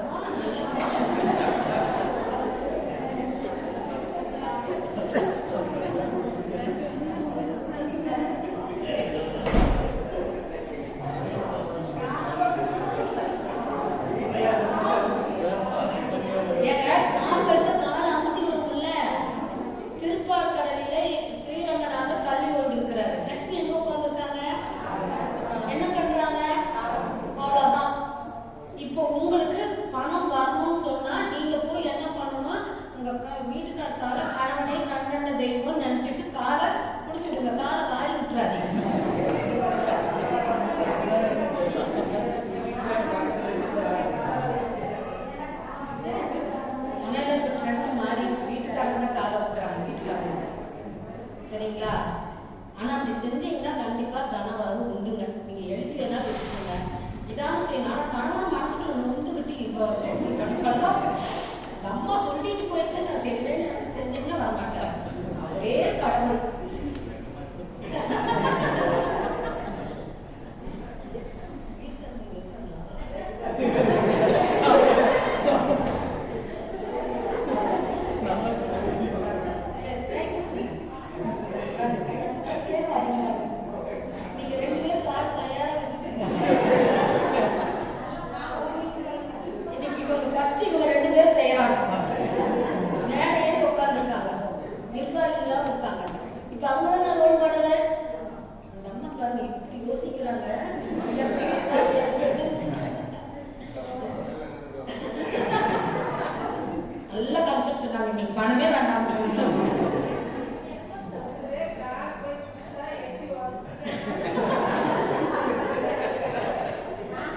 இந்த வார்த்தை நல்ல வார்த்தைங்க, நல்லா கவுனிங்க. அவங்களே எடுத்து கொடுத்துட்டாங்க. நான் இதை நினைக்கவே இல்லை. அவங்க சொல்லிட்டாங்க, எட்டி உதைச்சிட்டாங்க. அப்படி எட்டி உதைக்கிற அளவுக்கு நீங்க நடந்திருக்கீங்க. இப்ப உங்க பக்கம் பேசலாம், உங்க பக்கம். இப்ப இவங்க எட்டி உதைக்கிற அளவுக்கு நம்ம என்னென்ன பண்ணணும் அதை யோசிக்கணும். இல்லை கை யாருக்கு எல்லாத்துக்கும் ரெண்டாவது மூணாவது இருக்கிறவங்க தெரியுமியா? அப்படியா? ஐயா எந்திரியா? இன்னைக்கு பக்தி பார்க்க வேண்டாம், இன்னைக்கு சோதனை பார்க்க உங்களதான் ஐயா. உங்களைத்தான் எந்திரிக்க சொல்றாங்க.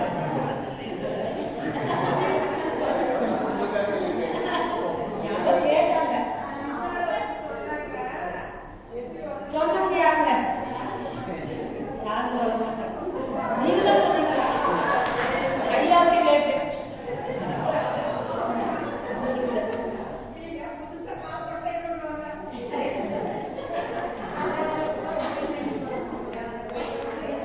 சாம்பிள் பண்ணி டெஸ்ட் பண்ணி பார்க்கணும்ல. எலி சோதனை நடத்துறதுல நெக்கே செஞ்சுருப்பாரு.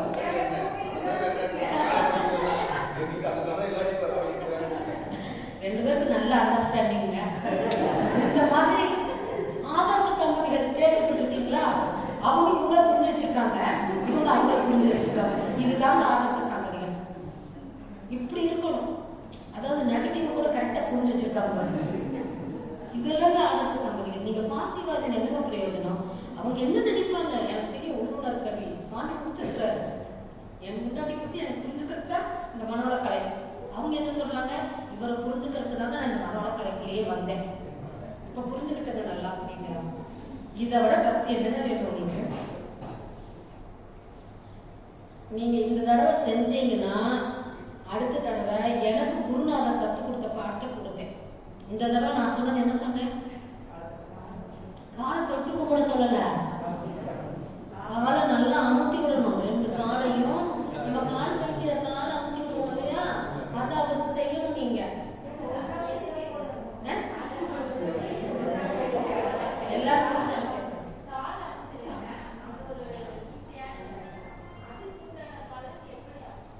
அதுக்கு உண்டான பலன் ஸ்ரீரங்கநாதராக அவர் உங்களுக்கு இருந்து உங்களுக்கு லட்சுமி கடாசமா உங்களை லட்சுமியா மாத்திடுவாரு. கண்டிப்பா நீங்க லட்சுமியா உங்களை பாவனை பண்ணிக்கணும். அவர் ஸ்ரீரங்கநாதராக பாவனை பண்ணணும். நீங்க அவர் உங்களை திட்டிருப்பாரு, அதையெல்லாம் நினைச்சு கவலைப்படாது. அது மெயின். சரிங்களா? அதுதான் நான் சொன்னேன். அவர் திட்டாம உங்க பக்கம் சரி வேண்டாம், உங்க வழிக்கே வரங்க. நானும் கேட்டானே உங்க வீட்டுக்கார உங்க பேச்ச கேட்கணும். அதுதானே நீங்க எதிர்பார்க்குறீங்க. நில்லுனா நிக்கணும், உட்கார்ந்தா உட்காரணும். அப்பா நல்ல வேலை, உங்களுக்கு ஒரு பாராட்டுங்க. ஏன்னா நில்லுனா நில்லு, உட்கார்ந்தா உட்காரணும். ஆனா ஜடமா இருக்கணும், என்ன பிரச்சனை இருக்கும். அவங்களும் ஒரு மனுஷன் தானே. சரி அவங்க என்ன சொன்னாங்க? திட்டாம அதுக்கு எனக்கு ஒரு யுக்தியோகம் இருக்குது. ஒரு யுக்தின்னு சொல்லலாம் இருக்குது. ஆனா இன்னைக்கு சொன்ன கொடுத்த ஹோம்ஒர்க்கை செஞ்சுட்டு வந்தீங்கன்னா அடுத்த எப்படி என்னை கூப்பிட வைப்பீங்க. இந்த கேள்விக்காவது கூப்பிட வைப்பீங்க. சரிங்களா? இப்ப நான் சொன்னதை செஞ்சுட்டு வந்தீங்கன்னா அடுத்த முறை அந்த யுக்தியை கொடுத்துட்டு போவேன். அப்ப நீங்க நினைச்சதுதான் நடக்கும். அப்புறம் அவர் உங்களை சுத்தி கொடுப்பாரு. போதுமா?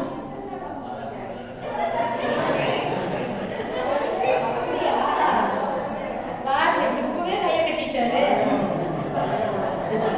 அந்த வேலையை முடிச்சுட்டீங்க. இப்ப உங்களுக்கு திருப்தியா? இப்ப அப்படி திட்டிட்டு இருக்கிறாரு, நீங்க சந்தோஷப்பட்டு இருக்கிறீங்க. நம்ம வந்த வேலை என்ன? ஆலை வழிபாடுன்னு சொன்னாங்க. இது எதுக்கு வேண்டாத வேலை பண்ணிட்டு போறீங்கன்னு நினைக்கிறீங்க.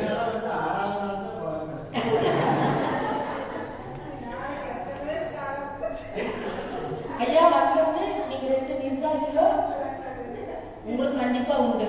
அவங்க சொல்லிட்டாங்க. சொல்றீங்க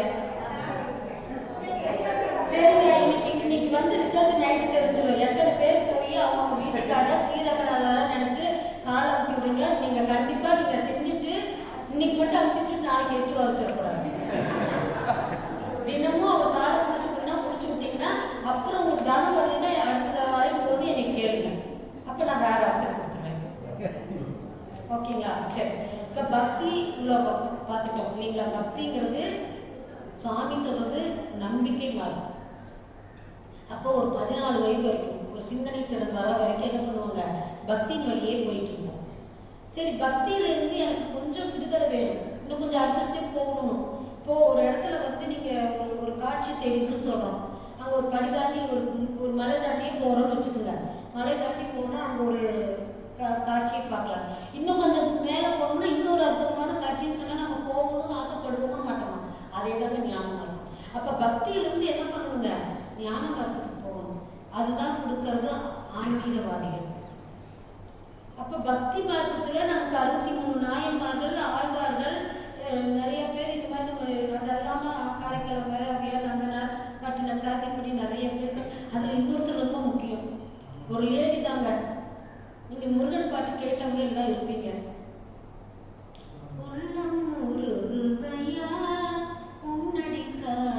இந்த பாட்டு கேட்காதவங்க இருக்கவே மாட்டாங்க. அந்த பாட்டை ஆண்டவர் பிச்சைன்னு ஒரு அம்மா எழுதியிருக்காங்க. அந்த அம்மாவுக்கும் அப்படிதான் பிறந்ததுலேருந்தே முருகன் மேல அளவு கடக்க பக்தி. ஆனா அவங்க முருகன் மேல பக்தி கொண்டு நிறைய பாட்டுகள் எழுதியிருக்காங்க. இது அவங்க மாமியாருக்கு பிடிக்கல. என்ன பண்றாங்க, அந்த பேப்பரை எல்லாம் தூக்கி ஒரு தகர பெட்டியில போட்டு மேல அந்த காலத்துல பரன்னு சொல்லுவாங்களே, பரன்னு போட்டாங்க. அப்புறம் அந்த காலத்து பெண்கள்லாம் மாமியார் சொல்ல கேட்கிறவங்க, அந்த காலத்து பெண்கள் கேட்டாங்க. அந்த அம்மா மாமியார் இருக்கிற வரைக்கும் அவங்க அதை நினைக்கல. ஆனா மனசுல என்ன பண்ணிட்டு இருக்காங்க, முருகனை நினைச்சுட்டே இருக்காங்க. அந்த அம்மா இறந்த பிறகு ஒரு நாள் திடீர்னு இந்த அம்மாவுக்கு ஞாபகம் வருது, நம்ம எழுதி வச்ச பாட்டெல்லாம் இருக்குதுன்னு ஏறி போய் பழங்களை எடுத்து பாக்குறாங்க. அந்த பெட்டியில ரொம்ப வருஷங்க, 15 வருஷம் இல்லை, ரொம்ப வருஷம். அப்புறம் அந்த பேப்பர்ல எல்லாம் சில பாடல்கள் கூட சிதலமடையாம இருந்தது. அதுல ஒரு பாட்டு தான் இந்த உள்ள பொருளுதை. இதை TM சௌந்தரராஜன் பாடி நீங்க கேட்டிருக்கீங்க. அவருக்கு இந்த பாட்டு பாடிதான் ரொம்ப ஃபேமஸ் ஆனாரு. அப்ப அவருக்கு இந்த பாட்டு எழுதுனவங்கள தரிசனம் பண்ணணும்னு நினைச்சிட்டே இருக்கிறாரு. ஆனா அவர் கடைசி வரைக்கும் அவரால் அந்த அம்மாவை பார்க்கவே முடியல. எப்படி ஒரு பக்தின்னு பாருங்க. இன்னைக்கு அந்த பாட்டுக்கு மயங்காதவங்க யாருமே இருக்க மாட்டாங்க. வார்த்தை என்ன, அது பாடினவர் எப்படி, அந்த குரல், இசை எல்லாமே ஒன்று சேர்ந்து அப்படியே அரிசுவை விருந்து அது வருது. இன்னைக்கு அது முடியாது. அப்புறம் பக்தியில இன்னொரு பாட்டு இருக்கு, அருமையான பாட்டு. வர வேண்டும் வர வேண்டும் தாயே, ஒரு வரம் தர வேண்டும் தர வேண்டும் நீயே, அறம் வளர்க்கும் அம்மா பர்வதவர்த்தினி, வையாறு தனில் மேவும் தர்மசவர்த்தினி, திருவையாறு தனில் மேவும் தர்மசவர்த்தினி, வர வேண்டும் வர வேண்டும் தாயே, ஒரு வரம் தர வேண்டும் தர வேண்டும் நீயே, தான் எனும் அகந்தை தலைக்கே ஏறாது, தான் எனும் அகந்தை தலைக்கே ஏறாது, தாழ்ந்த நிலையிலும் தர்மம் மாறாது, தாழ்ந்த நிலையிலும் தர்மம் மாறாது, வான்புகழ் வருவன் பக்தர்கள் வழியினில் வையகம் வாழ்ந்திட வரமருள் தாயே. நான் இந்த இடத்துல எப்படி போட்டேன்னா, வர வேண்டும் அருள் தந்தை, ஒரு வரம் தர வேண்டும் தர வேண்டும். கூடுவாசேரியிலிருந்து ஆணியாரில் வளர்ந்த அருள் தந்தை என்ன சொல்றாருங்க, தான் எனும் அகந்தை தலைக்கே ஏறாது. சாமி அதை தன்முனைக்குன்னு ஒரு வார்த்தை கொடுத்திருப்பாரு. தாழ்ந்த நிலையிலும் தனக்கு மிஞ்சினதான் தானம் தரணும்னு சொன்னாங்க. எனக்கு அதுக்கு அர்த்தம் இப்பதான் கொடுக்குது. தனக்கு மிஞ்சினது இப்ப எனக்கு 2 இட்லி தான் மிஞ்சி இருக்குன்னு வைங்க, அந்த 2 இட்லியில ஒரு இட்லி கொடுக்கறது தான் தர்மம். அப்ப எனக்கு மிஞ்சினது போக தர்மம் அல்ல, எல்லாம் அப்படிதான் அர்த்தம் எடுத்துருக்கோம். தனக்கு மிஞ்சினது பிறகுதான் தர்மம் தரணும்னா எனக்கு மிஞ்சினது போக அப்படின்னு இல்லை, எனக்கு எல்லாமே வெறுமா இருக்குது, நான் இப்ப தர்மம் பண்றது. அப்ப எனக்கு 2 இட்லி கிடைச்சாலும் நான் ஒரு இட்லி யாருக்கு கொடுக்கணும், யாருக்காவது கொடுத்தாதான் பெருத்தாரு அப்படி சொல்றாரு. வான்புகள் அப்படின்னா வையகம் வாழ்ந்துட அருள்னு சொல்றாரு. இப்ப சாமி என்ன கொடுத்தாருங்க, வாழ்க வையகம் வாழ்க வையகம் நடத்தணுமா உலக நாளைக்கு. அதுதாங்க இப்ப நம்ம போய் கடவுள்கிட்ட அம்மாட்ட என்ன பண்ணணும், எனக்கு பொண்ணு பொருள் கொடு, மாட மாளிகை கொடு, 7 ஏக்கர் தோட்டத்தை கொடு, நான் கேட்டோம். தாழ்ந்த நிலையில கூட என்ன பண்ணக்கூடாதுங்க, தர்மம் மாறாம வாழணும், அகந்தை இருக்கக்கூடாதுன்னு. இதுதான் சாமி என்ன சொல்லிடுறாங்க, தன்முனைப்பு கூடாது. தான் தனதுங்கிறது தன்முனைப்பு கூடாது. அப்ப சுவாமி நமக்கு என்ன பண்ணிட்டாங்க, பக்தி மார்க்கத்தையே எளிமையா ஞான மார்க்கத்துக்கு கூட்டிட்டு போறாரு. பக்தி மார்க்கம் என்பது நம்பிக்கைட்டாரு, ஞான மார்க்கம் என்பது விளக்கம் சொல்லிட்டாரு. அப்ப விளக்கம் தெரிஞ்சாச்சு. என்ன விளக்கம் சொன்னா இல்லைங்களா?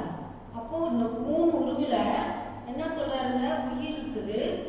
அப்போ 3 உருவில உயிர் இருக்குது. இந்த உயிருக்கு மூலமானது எது? எல்லாருக்கும் பிறந்திருக்கும். பிறப்புன்னு இருந்தா இறப்புன்னு ஒண்ணு இருக்குது. பிறப்புக்கும் இறப்புக்கும் இடைப்பட்ட காலமே வாழ்க்கை. அந்த வாழ்க்கையில நான் யார், எங்கிருந்து வந்தேன், எங்க போக போறேன், இதை தெரிஞ்சுக்கணும். ஆனா யாருக்கும் தெரியாது, யாரும் சொல்லி கொடுக்கல. என்ன சொல்லி கொடுத்தாங்க, பிறந்தோம் வளர்ந்தோம் கல்யாணம் பண்ணாங்க பிள்ளை ஊட்டி பார்த்தா திருப்புவாதிகள் கல்யாணம் பண்ணா திருப்பம், இதேதான் அப்படியே ரீஎன்ட்ரி ஆகிட்டே இருக்குது. ஆனா நமக்கு எங்கிருந்து வந்தோம் எங்க போக போறோம் இதை தெரிஞ்சுக்கிறது தான் ஞானம். அப்ப அறிவை மயக்குவது பக்திங்கிறது, அறிவால் அறிவது யோகங்கிறது, அறிவால் அறிந்த நிலை முக்திங்கிறது. அப்ப அறிவை அறிந்த பிறகு அன்பும் அறமும் கொண்டதான் ஞானம்னு சொல்றாரு. அப்ப மகரிஷி மாதிரி ஞானிகள் மகான்கள் என்ன பண்ணாங்க, அன்பும் கருணையுமாக இருந்தாங்க. ஏன்னா அவங்க எல்லாத்தையும் இறைவனாவே பாக்குறாங்க. இப்ப அர்ஜுனனையும் துரியோதனையும் போயிட்டு ரெண்டு பேரும் வெளியில போயிட்டு நல்லவங்க யாரும் கெட்டவங்க யாரும் பார்த்துட்டு வான்னு சொன்னா, அர்ஜுனன் பார்த்துட்டு வந்து என்ன சொன்னாருங்க, எல்லாரும் நல்லவங்க தான். துரியோதனை என்ன சொன்னா, அவங்களுடைய மனதினுடைய பிரதிபலிப்பு தான் கண்கள் மூலமாக வெளிப்படுகிறது. அப்ப மனசுல என்ன இருக்குதுங்க, யார் மனசுல என்ன இருக்குங்கிறது நமக்கு தெரியாது. ஆனா வள்ளலார் எப்படி பார்த்தாங்க, எல்லா உயிரையும் தன்னுயிர் போல் கருதினார். வாடிய பயிரை கண்ட போதெல்லாம் வாடினார்னா அந்த பயிரை கூட எப்படி பார்த்தாருங்க. ஆனா நான் அர்த்தம் எப்படி எடுத்திருக்கேன்னு சொல்லுங்க. வாடிய பயிரை கண்ட போதெல்லாம் வாடினார் வள்ளலார்னா, வள்ளலார் வந்து என்ன பண்ணாருங்க, யாரும் பசியோட இருக்கக்கூடாதுன்னு நினைச்ச மனிதர்.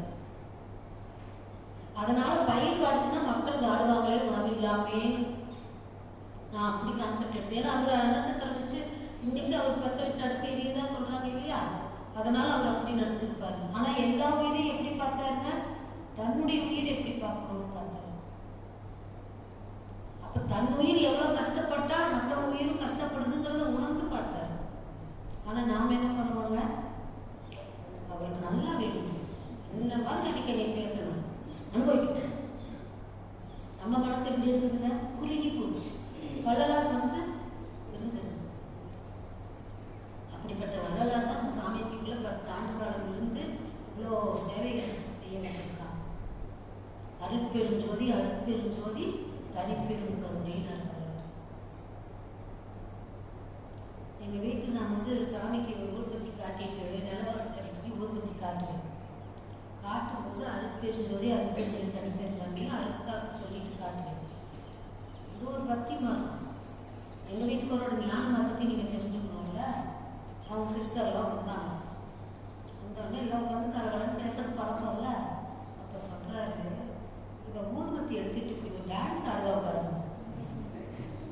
இப்ப இதை கேட்ட பிறகு இப்ப ஊர்வத்தி காட்டும் போது எனக்கு அருக்காப்பும் அருப்பெருஞ்சோதி சொல்ல போல இவ சொன்னதான் காதல எவ்வளவு நல்ல ஞானம் இருக்குவாரு.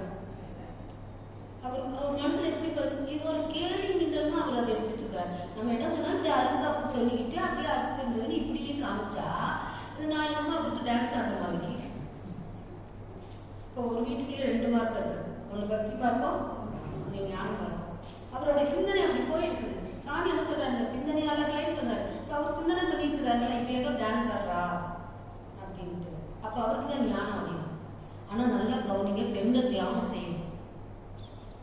தியானம் செய்யணும், நல்லா கவனிக்கணும். அது ஞானமா இருக்கும். பெண்கள் தியானம் செய்ய செய்ய செய்ய இவங்கெல்லாம் அப்படியே வருஷத்துக்கிட்டே வருவாங்க. நமக்கு கிடைக்கிற பேர்ல இவங்களுக்கு போயிடும். ஆனா நம்ம அதனால பொறாமப்பட மாட்டோம், பெருமைதான் படுவோம் இல்லையா. அப்பா ஒருத்தர் மட்டும் அம்மாட்டாங்க. ஆனா இவங்க இருக்காங்க பாருங்க, நம்மளை யாராவது பெருமையா பேசிட்டா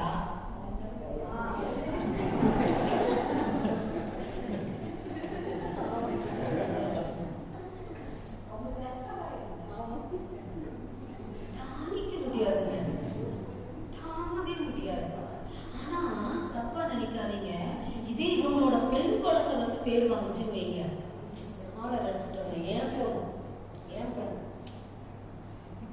ஆனா மனைவி கொஞ்சம் பேர் பண்ணிட்டா, என் மனைவி என்னோட வாழ்க்கை துணைங்க, என்னுடைய பாரியா, என்னுடைய இல்லத்தரசி வருமா? அம்மா அவ்வளவு தைரியம் தலையாட்டாங்க பாரு. நானும் எவ்வளவோ சாதிச்சு பார்த்தேன்னு எங்க வீட்டுக்கார வரைக்கும் ஒரு தடவை கூட பாராட்டுவாங்க இருக்கா இல்லையா? இது வந்து இயற்கையினுடைய நியதி, இதை நீங்க ஏற்றுக்கிட்டு தான் ஆகணும். அதனால இனிமே அவங்க மேல வன்மம் வைக்காதீங்க. ஏன்னா நான் சொல்லலை, எங்க அப்பாவே எனக்கு சொல்லி கொடுத்தது. நான் கேட்டேன், ஏன்பா ஆண்கள்னாலே கொஞ்சம் ஈகோ இருக்கு அப்படின்னு. ஆண்கள்னாலே கொஞ்சம் ஈகோ உண்டு.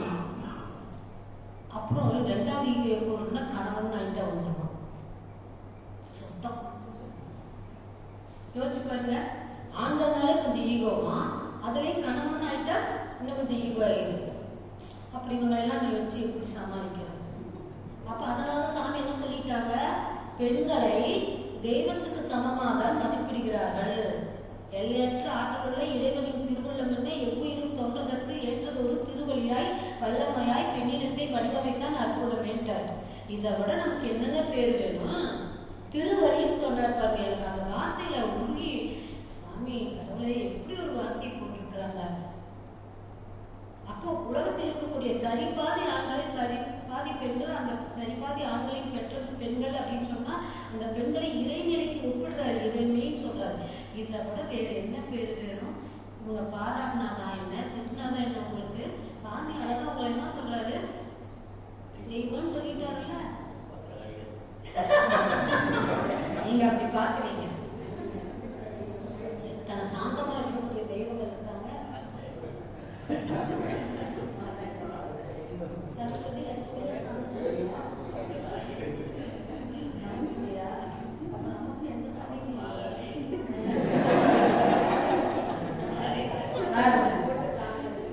ஏங்க, சரஸ்வதி இருந்தாலும் லட்சுமி இருந்தாலும் ஐயர் கூட்டீங்க, எந்த ஐயர் கூட்டமா இருந்தாலும் மாரியம்மா இல்லைன்னா ஒன்னும் ஆகாதுங்க. ரெண்டு வேப்பிலை கூட்டு உங்களையே நாங்க சாந்தப்படுத்துறது நாங்க தாங்க. மாறி மும்மாரி பொழியணும்னா மாரியம்மா வேணும்ல. எல்லா பக்கமும் மாரியம்மா தான் பொங்கல் வைக்கிறாங்க. சரஸ்வதிக்கு யாராவது போய் பொங்கல் வைக்கிறாங்களா? லட்சுமிக்கு வைக்கிறாங்களா?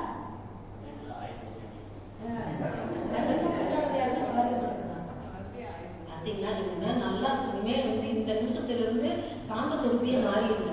எல்லாருமே பத்திரகாளியா இருக்காங்க. அவங்களுக்குலாம் என்ன பயம்னா, இவ்வளவு கேட்டு எங்க வீட்டுக்காரமா பத்திரகாளியாவே இருக்காங்க. அதெல்லாம் கையெழுத்து இல்ல, கையெழுத்து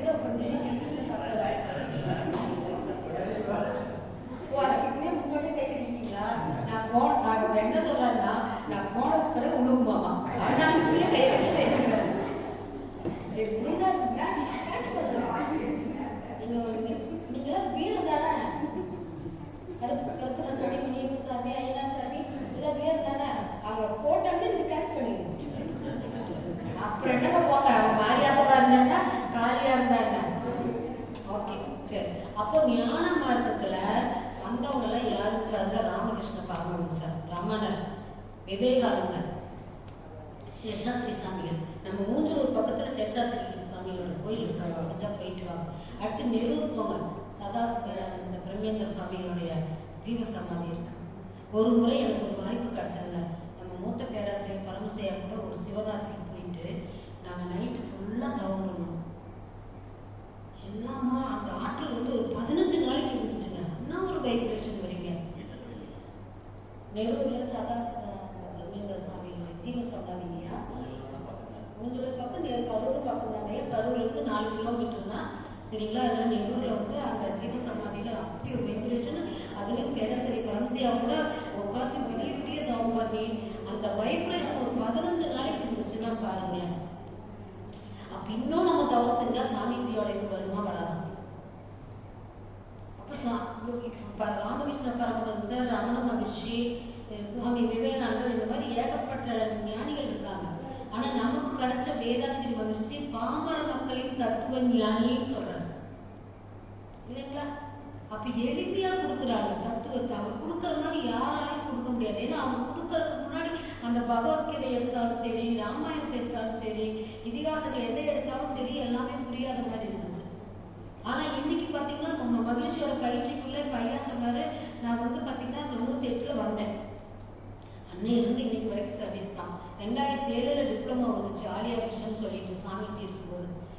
அப்போ வந்து எனக்கு ஆலியாரிலேயே போய் ஒரு வருஷம் தங்கி படிக்கணும். அப்புறம் இது முக்கியமாக சொல்ல மறந்துட்டேன், இது சுவாமிஜி செலக்ட் பண்ண யூனிஃபார்ம். இதை முதல் கட்டும்போது எனக்கு ஏற்பட்ட அந்த ஒரு என்ன சொல்றது, அந்த அனுபவத்தை வார்த்தையால் விதைக்க முடியாது. தனக்கு ஊமை இல்லாத கால் சேர்ந்தார்கள் மனக்குறை மாற்றல இருந்து இறைவனுக்கு எப்படி ஊமை வைக்க முடியாதோ அது போல பெற்ற அனுபவத்தை வார்த்தையால் சொல்ல முடியாது. அப்போ ஒரு கவிதை கூட வந்துச்சு, நித்யானந்த தவத்தில் இருந்துச்சு, நித்தம் அப்படின்னு சொல்லிட்டு ஒரு கவிதை வந்து என்ன மாதிரி சுவாமிஜி. ஆனால் பிரபலமா யாரும் மாற்றி நிற்கிறாங்க. சுவாமிஜி கொண்டு வந்த யூனிஃபார்ம் அப்படியே கொண்டு வந்திருக்கலாம். 2007 இந்த டிப்ளமா படிக்கும்போது இருந்துச்சு. டிப்ளமா முடிச்சுட்டு நான் பிஏ சைக்காலஜி எடுத்து படிக்கணும்னு ஆசைப்பட்டேன். அப்போ பிஏ வெங்கடாச்சல ஐயா சொன்னார், இல்லைங்க நீங்கள் தொடர்ந்து இதுலேயே படிக்கலாம். அப்புறம் பிஏ எம்ஏ முடித்தோம். எம்ஏ முடிச்சுட்டு எம்எல் பிஹெச்டி பண்ணணும்னு வெயிட் பண்ணேன். அப்போ பரமசியா சொன்னாங்க, அம்மா ஏமெண்ட் அப்போ காம்பன்சேஷன் இருந்தால் தான் நீங்கள் வந்து அடுத்து படிக்க முடியுட்டாங்க. அப்போ ஏன் டைம் வேஸ்ட் பண்ணுறீங்க, நீங்கள் அஸ்ட்ராலஜி பண்ணிட்டாங்க. அப்போ ஆரம்பிச்சது இன்னும் முடியல, போயிட்டே இருக்கு. ஸோ பார்த்தீங்கன்னா நமக்கு யாரோ ஒரு வழியில் இருப்பாங்க, ஆனால் நமக்கு அதை கரெக்டாக பிடிக்க தெரியாது. ஆனால் சுவாமிஜி வந்து நம்ம எல்லாம் நாம் போய் தேடிட்டு போகல. சுவாமிஜியை நம்ம என்ன பண்ணிட்டாரு, எல்லாத்தையும் உள்ள வாங்கன்னு கூப்பிட்டுட்டாரு. கூப்பிட்டு எல்லாத்துக்கும் நான் வரேன் வாங்க, 2 தான் கருதி சொல்றாரு. உனக்கு உடல் உயிர் இருந்தா போதும், அள்ளி தருவேன்ட்டு. எத்த வெளியே பானைக்குள்ளே வேகுது பாரு அண்டக்கோடி அரிசினாரு. அட்டத்துக்கும் தொழாதுங்க கறிவாளைங்கிறார். தொட்டுத்தான் கொடுப்பேன் சுவை யாராதுங்கிறார். சூட்சும பொங்கல்னு சொல்றாரு. இப்ப பொங்கல் வருதுல்ல, பொங்கல் கொடுத்தாச்சு. சூட்சும பொங்கலை என்ன பண்றாருல, தொட்டு அப்படியே மூலாதாரத்தில் இருக்கக்கூடிய குண்டலி சக்தி ஏற்றி நமக்கு என்ன பண்ணிட்டாருல இங்க கொடுத்துட்டாரு.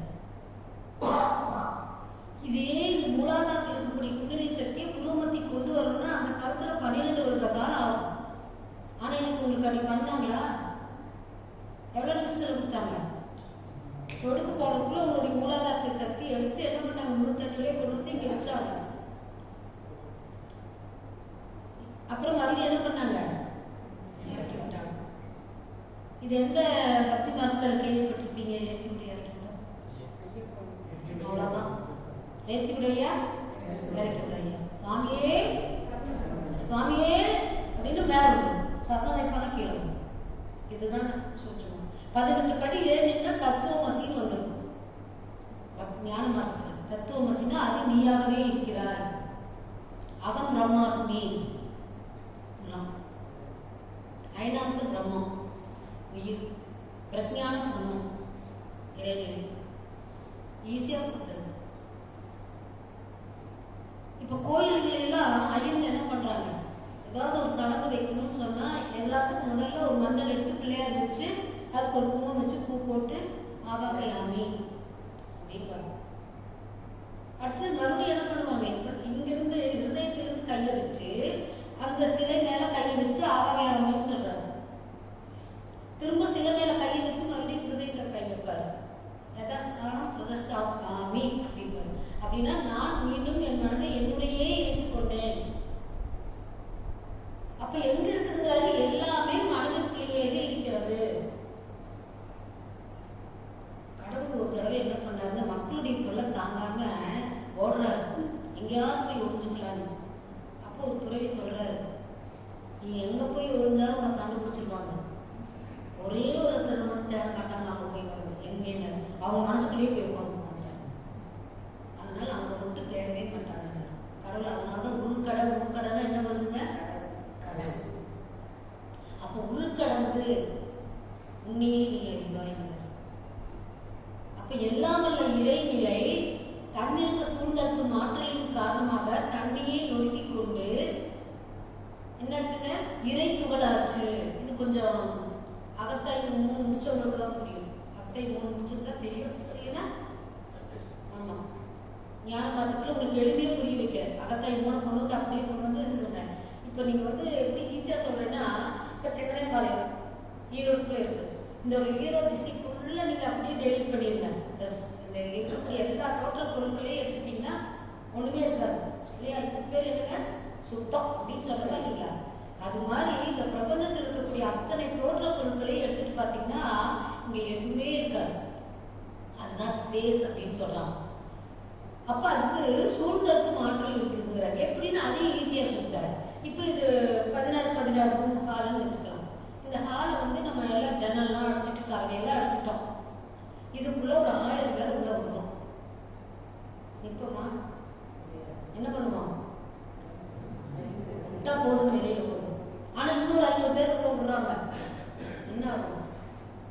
மூச்சு முக்கியமா? உங்க உள்ளுக்குள்ள ஒரு அழுத்தம் வருமா?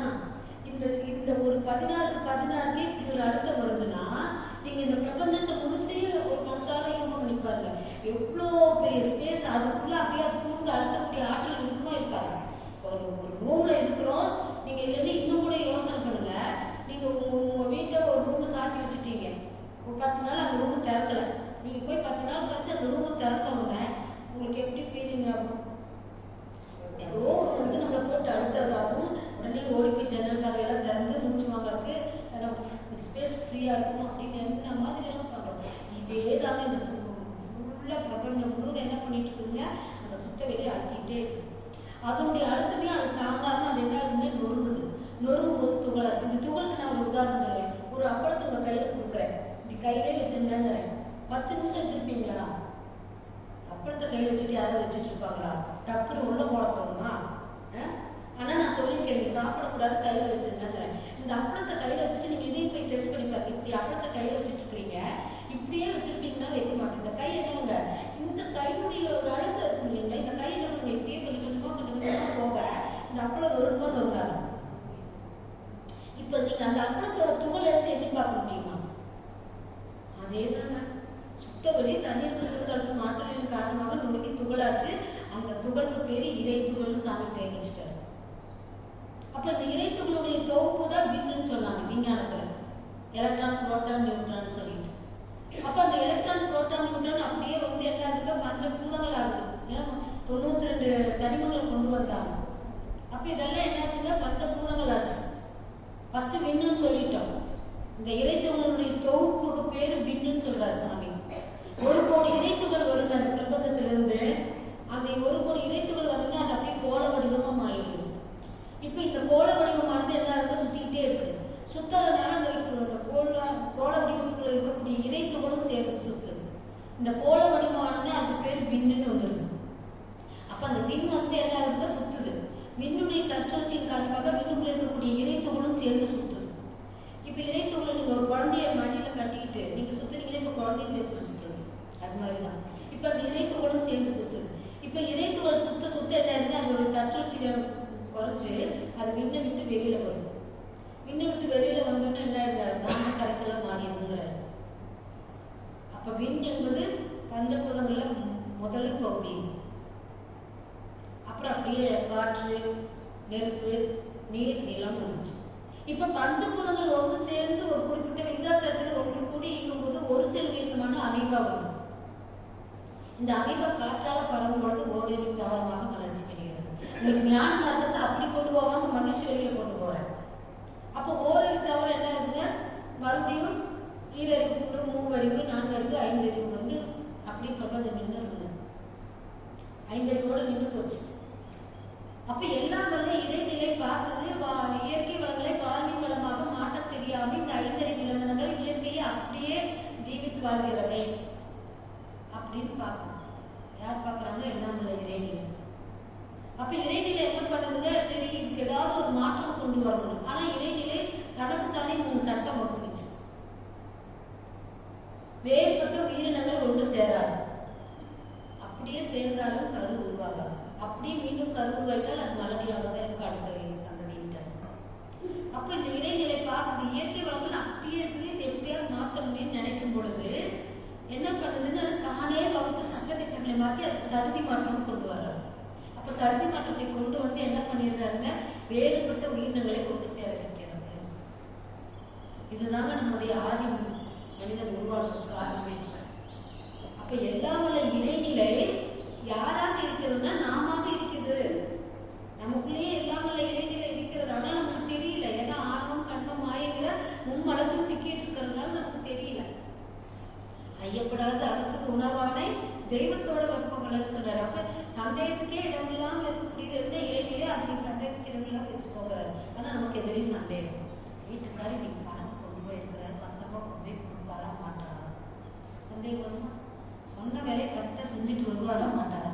இன்னைக்கு காய் சொல்லி காய் கரெக்டா வாங்கிட்டு வருவாரா மாட்டாரா? காய் கூட இந்த மனுஷன் சரியா பார்த்து வாங்க தெரியாது. 2 பேரையும் நான் பார்க்கல. ஏன்னா எங்க வீட்டுக்காரங்க காய் எடுத்து கொடுத்துருவாரு.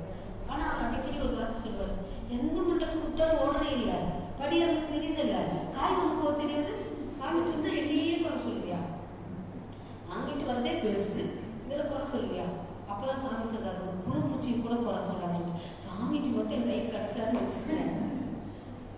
வந்து வாழ்ந்துப்பாரு, என் புருஷன்கிட்ட மனைவியா வாழ்ந்துப்பாரு அப்படின்னு சொல்றாங்க. அப்பதான் ஒரு கவிஞர் பாட்டு எழுதுறாரு, கடவுள் மனிதனாக பிறக்க வேண்டும், எதுல வாழணும், காதலித்து வேதனையில் வாழ வேண்டும். இப்ப ஆண்கள்லாம் பாடுறாங்க, ஐயோ நீ வந்து பாருங்க வீட்டுக்காரிக்கு மட்டும் நீ புருஷனை வாழ்ந்து காட்டிட்டீங்கன்னா நீ கடவுளை ஒத்துக்கிறையா, இவங்கெல்லாம் அப்படிதான் நினைச்சிட்டு இருக்காங்க மனசுல. அப்படியே கடவுள் மட்டும் கையில கடைச்சிட்டாரு உண்மையிலேயே நினைக்கிறீங்கன்னா இன்னைக்கு பெண்களுடைய ஆதிக்கம் அதிகமா இருக்கு. இன்னைக்கு உங்களுக்கு சப்போர்ட் எல்லா பக்கம் மனைவியோட ஆதிக்கம் போகும் இப்படி நிற்குது. அதனால ஆண்டு பாவம். இந்த அம்மா என்னை வந்து வெளியில வாங்க பேசிக்கிறேன், உங்களை கேட்டதுமா இவ்வளவு நேரம் எங்களை தூக்கிட்டு பேசுறேன், நீ வெளியில வந்து பேசிக்கிறேங்க. ஸோ கடவுள் மனிதனா பிறந்தா என்ன பண்ணிடுவாங்க, ஆடிடுவாங்க. அப்படி கடவுளுடைய நிலை நீங்க வந்து நம்மளாம் பாவமே கிடையாதுங்க, நம்மளாம் புண்ணியம் செஞ்சவங்க. கடவுளை மட்டும் நினைச்சு பாருங்க, ராமர் படாத கஷ்டம் இருக்கா, கிருஷ்ணர் படாத கஷ்டம் இருக்கா உலகத்துல? அவங்களை தெய்வமா தானே இன்னைக்கு கொண்டாடிட்டு இருக்கிறோம். அவங்க 2 பேரும் எவ்வளவு கஷ்டப்பட்டு இருப்பாங்க, உலகத்திலேயே கஷ்டப்பட்டவங்க அவங்க 2 பேர் தான். அடுத்து ஒரே ஒருத்தர் தாங்க எதை கொடுத்தாலும் தங்கிக்கிறாரு, என்ன பண்ணாலும் தங்கிக்கிறாரு. யாருங்க ஒருத்தர்? விநாயகரா? என்ன சொன்னீங்க? கடவுள் தாங்க, அவருக்கு நீங்க என்ன வேணாலும் பேர் வச்சுக்கலாம். நமக்கு 2 குழந்தை பிறந்த அடையாளத்துக்கு பேர் வைக்கிறோம்ல, அது மாதிரிதான் கடவுளுக்கு பேர் வச்சோம். அது வந்து சமயங்களும் கோட்பாடுங்கிற தலைப்புல பார்த்துக்கலாம், சரிங்களா? அப்படி கடவுளுக்கு நம்ம பேர் வச்சு அடையாளம் தெரிஞ்சுக்கிறதுக்காக விநாயகர், முருகன், லட்சுமி சரஸ்வதி ஏதாவது சொன்னாரு. லட்சுமி சரஸ்வதி எல்லாம் ஐயருக்குறாங்க எங்களுக்கு எழுதிட்டாரு. ஆனா அவர் பாக்கெட் நிறைய லட்சுமி இருக்குன்னு நினைக்கிறேன், யோசிச்சு பாருங்க. அப்ப சாமி நமக்கு எப்படி ஈஸியா கொடுத்துருக்குறாங்க. இப்போ வந்து சடதி மாற்றத்தை கொண்டு வந்து வேறுபட்ட உயிரினங்களை கொண்டு சேர்ந்து ஒரு உயிரினத்தை உருவாக்குச்சு. அந்த உயிரினம் மீண்டும் தனது தந்தை உயிரோடையோ தாயினுடைய உருவத்தோடையோ கலந்து ஒரு உயிரினத்தை உருவாக்குனதாங்க முதல் ஆதி மனிதன். இப்ப யோசிச்சு பாருங்க, எல்லாம் உள்ள இடைநிலை, இடைத்துகள், பஞ்சபூதங்கள், அடுத்து 5 அறிவு விலங்கினங்கள் வரைக்கும் வந்து 6வது அறிவாக மனிதன் வளர்ச்சி பெறுகிறான். இப்ப இந்த 6வது அறிவு படித்த மனிதன் தான் என்ன பண்றாங்க, 6வது அறிவு வந்த உடனே கொஞ்சம் இயற்கை வளங்களை வாழ்வின் வளமாக மாற்றுவதற்காக முதல்ல என்ன பண்றாருங்க, ஒவ்வொரு பஞ்சபூதங்களையும் வழிபட்டுட்டு வர்றாங்க. ஏன்னா மலையில இருக்கிற சாமி அதுக்கு அழகா கொடுத்துருப்பாரு. ஏன் அவங்க வந்து எந்த சாமியும் வந்து எனக்கு நெய்வேத்தியமா ஆடு, கெடா, கோழி இதெல்லாம் கொடுன்னு கேட்டுச்சா? இல்ல. அது எப்படி வந்துச்சுன்னு சொல்றாருன்னா, முதல் குறிஞ்சி முல்லை மருதம் பாலை இருக்கு இல்லையா, அதுல முதல்ல உருவானது குறிஞ்சின்னு சொல்றாரு. அப்ப குறிஞ்சி உருவானோம்னா மலை பிரதேசம் சொன்னீங்களா, அங்க வந்து அனிமல்ஸ் அதிகமா இருக்கும், அதனால அதை எடுத்து படைச்சாங்க. அப்படித்தான் வந்துச்சு. இன்னைக்கு எந்த கல்பரசன் சாமி எனக்கு கெடா வெட்டுன்னு சொல்லல,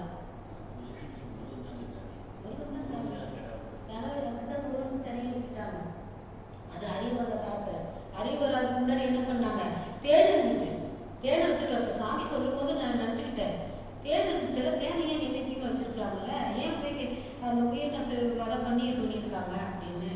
சரி, எப்படி அசைவம் வந்துச்சு அதாவது தெரியுமா? யாராவது சாப்பிடுறவங்க கை சொல்லுங்க, அசைவம் சாப்பிடுறோம் எல்லாரும் ஞான மார்க்கத்துக்கு இது ஒத்து வராது. ஐயவே திருப்பிட்டாரு, அப்புறம் அவர் வேற விவரிச்சுட்டு சொல்றாரு.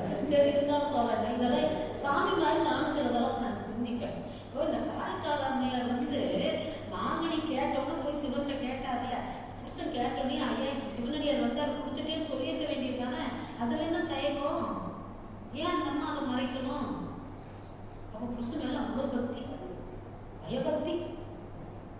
சுட்டு போட்டாலும் வீட்டுல வராது, தப்பா நினைச்சாரு. ஏன்னா நாங்கெல்லாம் அந்த காலத்து மனுஷங்க கிடையாது, இந்த காலத்துல வரோம். அதே போல இந்த வந்து என்னுடைய யுகம் தான். இப்போ வந்து ஆதி காலத்துல மனிதர்கள் என்ன பண்ணாங்க, உணவுக்காக தளம், செடி கொடி என்ன கிடைச்சதோ அதெல்லாம் இது பண்ணாங்க. அப்ப காடுகள் எல்லாம் அடிக்கடி தீ பிடிச்சிக்கும். அப்ப அதுல ஏதாவது ஒரு ஆடு, கோழி எல்லாம் போய் அதுல மாட்டிருக்கும். இப்ப அது தீர கருதுல இது எரியும்ல, அந்த வாசம் வந்துருக்கும். இவன் எதை கிடைச்சாலும் தின்னு பார்க்கணும்னா அது எதுக்கு தின்னு பார்த்துருப்பான், நல்லா இருந்திருக்கும், உடனே பிடிச்சிட்டாங்க. இது ஒரு அசைவ சாப்பாடுங்க. ஆனா நபிகள் நாயகத்தை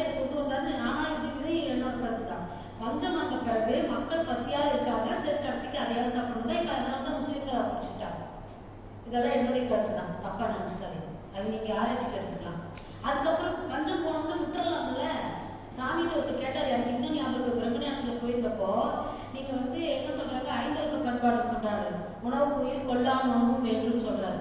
அப்போ ஒருத்தர் கேட்கிறாரு, சாமி நீங்க உணவு பயிர் கொள்ளலாம் நோன்பும் என்ன சொல்றீங்க, ஆடையெல்லாம் விட்டு அது பார்த்து பரவிடுமேனாரு. நாம பரவல. இன்னைக்கு மக்கள் தொகை எல்லாம் ஒன்று. எனக்கு இன்னும் ஆச்சரியமா இருக்குது. ஒரு 30-40 வருஷத்துக்கு முன்னாடி வேணா, 50 வருஷத்துக்கு முன்னாடி வேணா நிறைய பேர் ஆண் குழந்தை கட்டி எங்க அம்மா மாதிரி ஆண் வாரிசு வேணும் ஆண் வாரிசு வேணும்னு 7 குழந்தை பெற்றுட்டு எங்க அம்மா அப்பா போயிட்டாங்க. அதுலயும் எனக்கு பேர் வச்சாங்க பாருங்க. என்னோட பேருக்கு ஒரு கதை இருக்குது. 6வது பொண்ணாக்கு வச்சுட்டு போதும் பரிபூர்ணம்னு வச்சாங்க. எனக்கு அப்பவே பத்துறீங்க. எனக்கு அப்போ காமிச்சு வந்துட்டா பரிபூர்ணம் இல்ல, அது பேர் காந்தி மதின்னு வச்சுட்டாங்க. யோசிச்சு பாருங்க. நான் அப்பவே நினைச்சுக்கிறேன். எனக்கு அப்பெல்லாம் தெரியாது. இப்ப சிந்திக்க போகுது. எங்க அம்மா என்ன சொன்னாங்க, எங்க பாட்டி ஓடி வந்து 6வது பொண்ணா போச்சு போதும் போடணுங்கிறக்காக பரிபூர்ணம்னு வச்சாங்க. அப்பவே எனக்கு பத்துல பாருங்க. உடனே கூடவே ஒரு வாரிசு, அதாவது பையனா இருந்துச்சா அதுவும் பொண்ணா போச்சு. இப்ப என்னாச்சு, பையன் வேண்டி 7 பேர் பண்ணாங்க. ஆனா இன்னைக்கு எல்லாரும் ஒன்னே போதுங்கிறாங்க. ஆனால் எங்க போனாலும் ஜனத்தொகை எப்படி வருது? எல்லாம் 1-2 30-40 வருஷத்துல அப்படிதான் பண்ணிட்டாங்க. அப்புறம் எங்கிருந்து வருது? என்ன காரணம் யோசிச்சு பார்த்தா, அந்த காலத்துல கூட்டு குடும்பமா இருக்கும். 7 பேர் இருந்தாலும் 14 பேர் இருந்தாலும் ஒரே குடும்பத்தால இருக்கும். இன்னைக்கு 14 பிரான்ச் வந்துருச்சு. 14 வீடு, 14 அடுப்பு, 14 கரண்ட், எல்லாம் செலவு. ஆனா ஒரு பையன் பெற்றிருக்கிறாங்க. அவங்களாவது பையனோட இருக்காங்கன்னா அவங்களும் தனியா இருக்கிறாங்க. ஒரு கருவேப்பிலை கொத்தாட்டு ஒரு பையனை பெற்றுட்டு இப்போ இந்த அம்மாவுக்கு ஒரு கேஸ் இருக்கு, அந்த பையனுக்கு ஒரு கேஸ் இருக்கு. அப்புறம் ஏங்க பற்றாக்குறை வராமல் இருக்கும்? அன்னைக்கெல்லாம் வீடு பார்த்தா உறவுகள் பண்ணிட்டாங்க. இன்னைக்கு வீடு பார்க்க போயில என்ன கேள்வி கேட்கறோம், அட்டாச்சு பாத்ரூம் இருக்கான்னு கேட்கறோம்.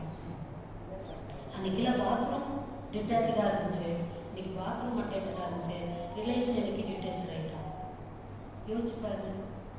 அப்ப நம்ம எதை நோக்கி போயிட்டு இருக்கோம்னா பொருள் பொருள் பொருள் தேடி போயிட்டு இருக்கோம். சாமி அழகா சொல்லுவாங்க 5வது தவறு, பொருள் மயக்கம் புலன் மயக்கம். இது ரெண்டையும் விடணும்னு சொன்னா கொஞ்சமாவது பக்தி இருக்கும். பக்தி இருந்தாக்க ஞானம். அப்ப சாமி நமக்கு எல்லாமே எல்லாம் உள்ள இறைநிலையே நமக்குள்ள அறிவாக இருக்கிறதுன்னு சொல்லிட்டார். அறிவே தெய்வம் என்றார் தாய்மானார். அகத்துதான் மேற்கொள் என்று எடுத்து காட்டினார். எல்லாரும் இல்லையா? அப்ப அறிவுதான் தெய்வம் யாராவது துணிஞ்சு சொல்லுவோமானா கிடையாது. எனக்கு எங்க வீட்டுக்காரர் தாங்க தெய்வம். ஆனா எங்க பரசியா என்னை நல்லா பண்ணி வச்சுட்டாருங்க. வீட்டுக்காரர் தாங்க எல்லாமே. ஆனா இப்ப தெரிஞ்சுட்டேன். கொண்டு சொல்றாரு பாருங்க, செங்கரையம்பாளையம் இருக்குது. ஒரு தடவை திருச்செங்கோடு கொண்டு போய் விட்டாருங்க. பொறுப்பாசிரியர் கம்முன்னு இருந்திருக்கலாம். என்ன சொல்லிட்டாரு, ஏங்க இவ்வளவு தூரம் கொண்டு வந்து விட்றீங்க, பஸ் வச்சு வரமாட்டாங்களான்ட்டா. எனக்கு தானே அந்த கஷ்டம் தெரியும், அவருக்கு எது தெரியும்? பண்ணாம சொன்ன மாதிரி நான் எங்க போறேன், என்ன பண்றேன், ஏது பண்றேன் நான் எங்க வீட்டுக்காரர் தெரியணும்னா அவங்க தானே கொண்டு வந்து விட்டு கூட்டிட்டு போகணும். நான் பாட்டு போயிட்டு வரேன், நீங்க எங்க போறாங்களோன்னு ஒரு வார்த்தை சொல்லிடுவாரு, எல்லாம் செய்வாரு. ஆனா ஒரு வார்த்தை திருவார்த்தையே சொல்லுவாரு, எங்க போறானே தெரியலேன்றுவாரு. அப்ப இதுக்கு இந்த பிரச்சனையை நான் யோசிச்சேன். இந்த பிரச்சனைக்கு என்ன திட்டு வாங்கிட்டாலும் அவர்கிட்ட தான் நான் வாங்கிட்டு போறேன். உங்களா கூட்டிட்டு போ, வேற ஒண்ணு. ஆனா பொறுப்பாசிரியருக்கு தெரியுமா? இப்ப இந்த பொறுப்பாசிரியரை பார்த்துப்பா கேட்டு அவர் உள்ள வரைக்குமே வர்றாரு. வண்டி இவரும் உள்ள வந்தாரு, அவரும் உள்ளே வர்றாரு. இப்ப என்னாச்சு, வாசப்படியிலேயே கொண்டு வந்து விட்டுட்டு போயிட்டீங்க. ஓ தெரிஞ்சு போச்சு, செங்கரையம்பாளையம் போயிருக்கிறா, அறிவித்தல் கோயில் போட்டுருக்கு. இப்ப யாருக்கு தெரியும்? உதாரணத்துக்கு வந்துட்டோம்னா தப்பா நினைச்சுக்காதீங்க. கல்யாணம் ஆகிற வரைக்கும் மகன், கல்யாணம் ஆன பிறகு ஒருத்தருக்கு புருஷன்.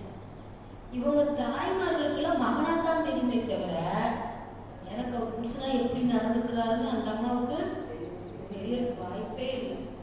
ஆனா இதெல்லாம் நீங்க ஏற்றுட்டு தான் ஆகணும். ஏன்னா எங்க கஷ்டத்தையும் நம்ம கொஞ்சம் வாய்ப்பு கிடைக்கும்போது சொல்லிட்டு போறோம். ஐயோ என் மகனாட்ட யாருமே இருக்க மாட்டாங்கன்னு அந்த அம்மா புகழார பாடிட்டே இருக்காங்க. அது மருமக வந்தோடனே எச்சா பாடுறாங்க. அதுக்கு முன்னாடி கூட மகனை திட்டி இருப்பாங்க. ஆனா மருமக வந்தோடனே அந்த மகனை தூக்கி உட்கார வச்சு உச்சியை ஏற்றி வச்சு பாடுவாங்க பாருங்க. அப்ப புருஷனா யாருக்கு தெரியும்? நமக்கு தான் தெரியும். இல்லை உள்ளதெல்லாம் நமக்கு தெரியும். சாமி ஒரு வார்த்தை கொடுத்தாரு, உள்ளதை உணர்தல், நல்லதே செய்தல், நல்லதை விடுதல். நாங்களும் உணர்ந்துக்கிட்டோம். சாமி புண்ணியத்துல இன்னைக்கு நாங்களா இன்னைக்கும் சேர்ந்து வாழணும். அதுக்கே நீங்க ஒரு 5 பவுன்ல நகை செஞ்சு கொடுக்கணும். ஏன்னா இன்னைக்கு கல்யாணம் பண்ணவங்கெல்லாம் ஹஸ்பண்டை சஸ்பெண்ட் பண்ணிடுறாங்க.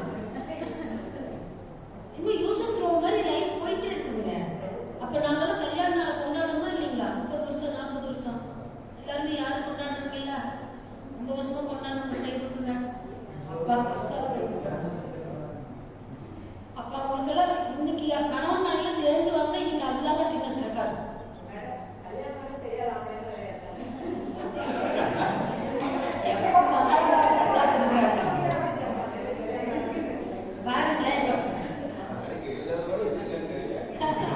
கம்மிங் 21 எனக்கு வெட்டிங் டே 38 முடியுது.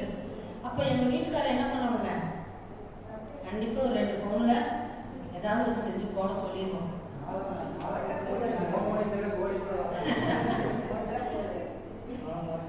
சரி, அப்ப சாமி நமக்கு சாமி என்ன பண்ணிருக்கிறாங்க, ஞான மார்க்கத்தை எளிமையா கொடுத்துருக்கிறாங்க. இப்போ நான் சொன்ன மாதிரி உங்களுக்கு சுத்த வழி புரிஞ்சுதா, இறைத்தொடர் புரிஞ்சுதா?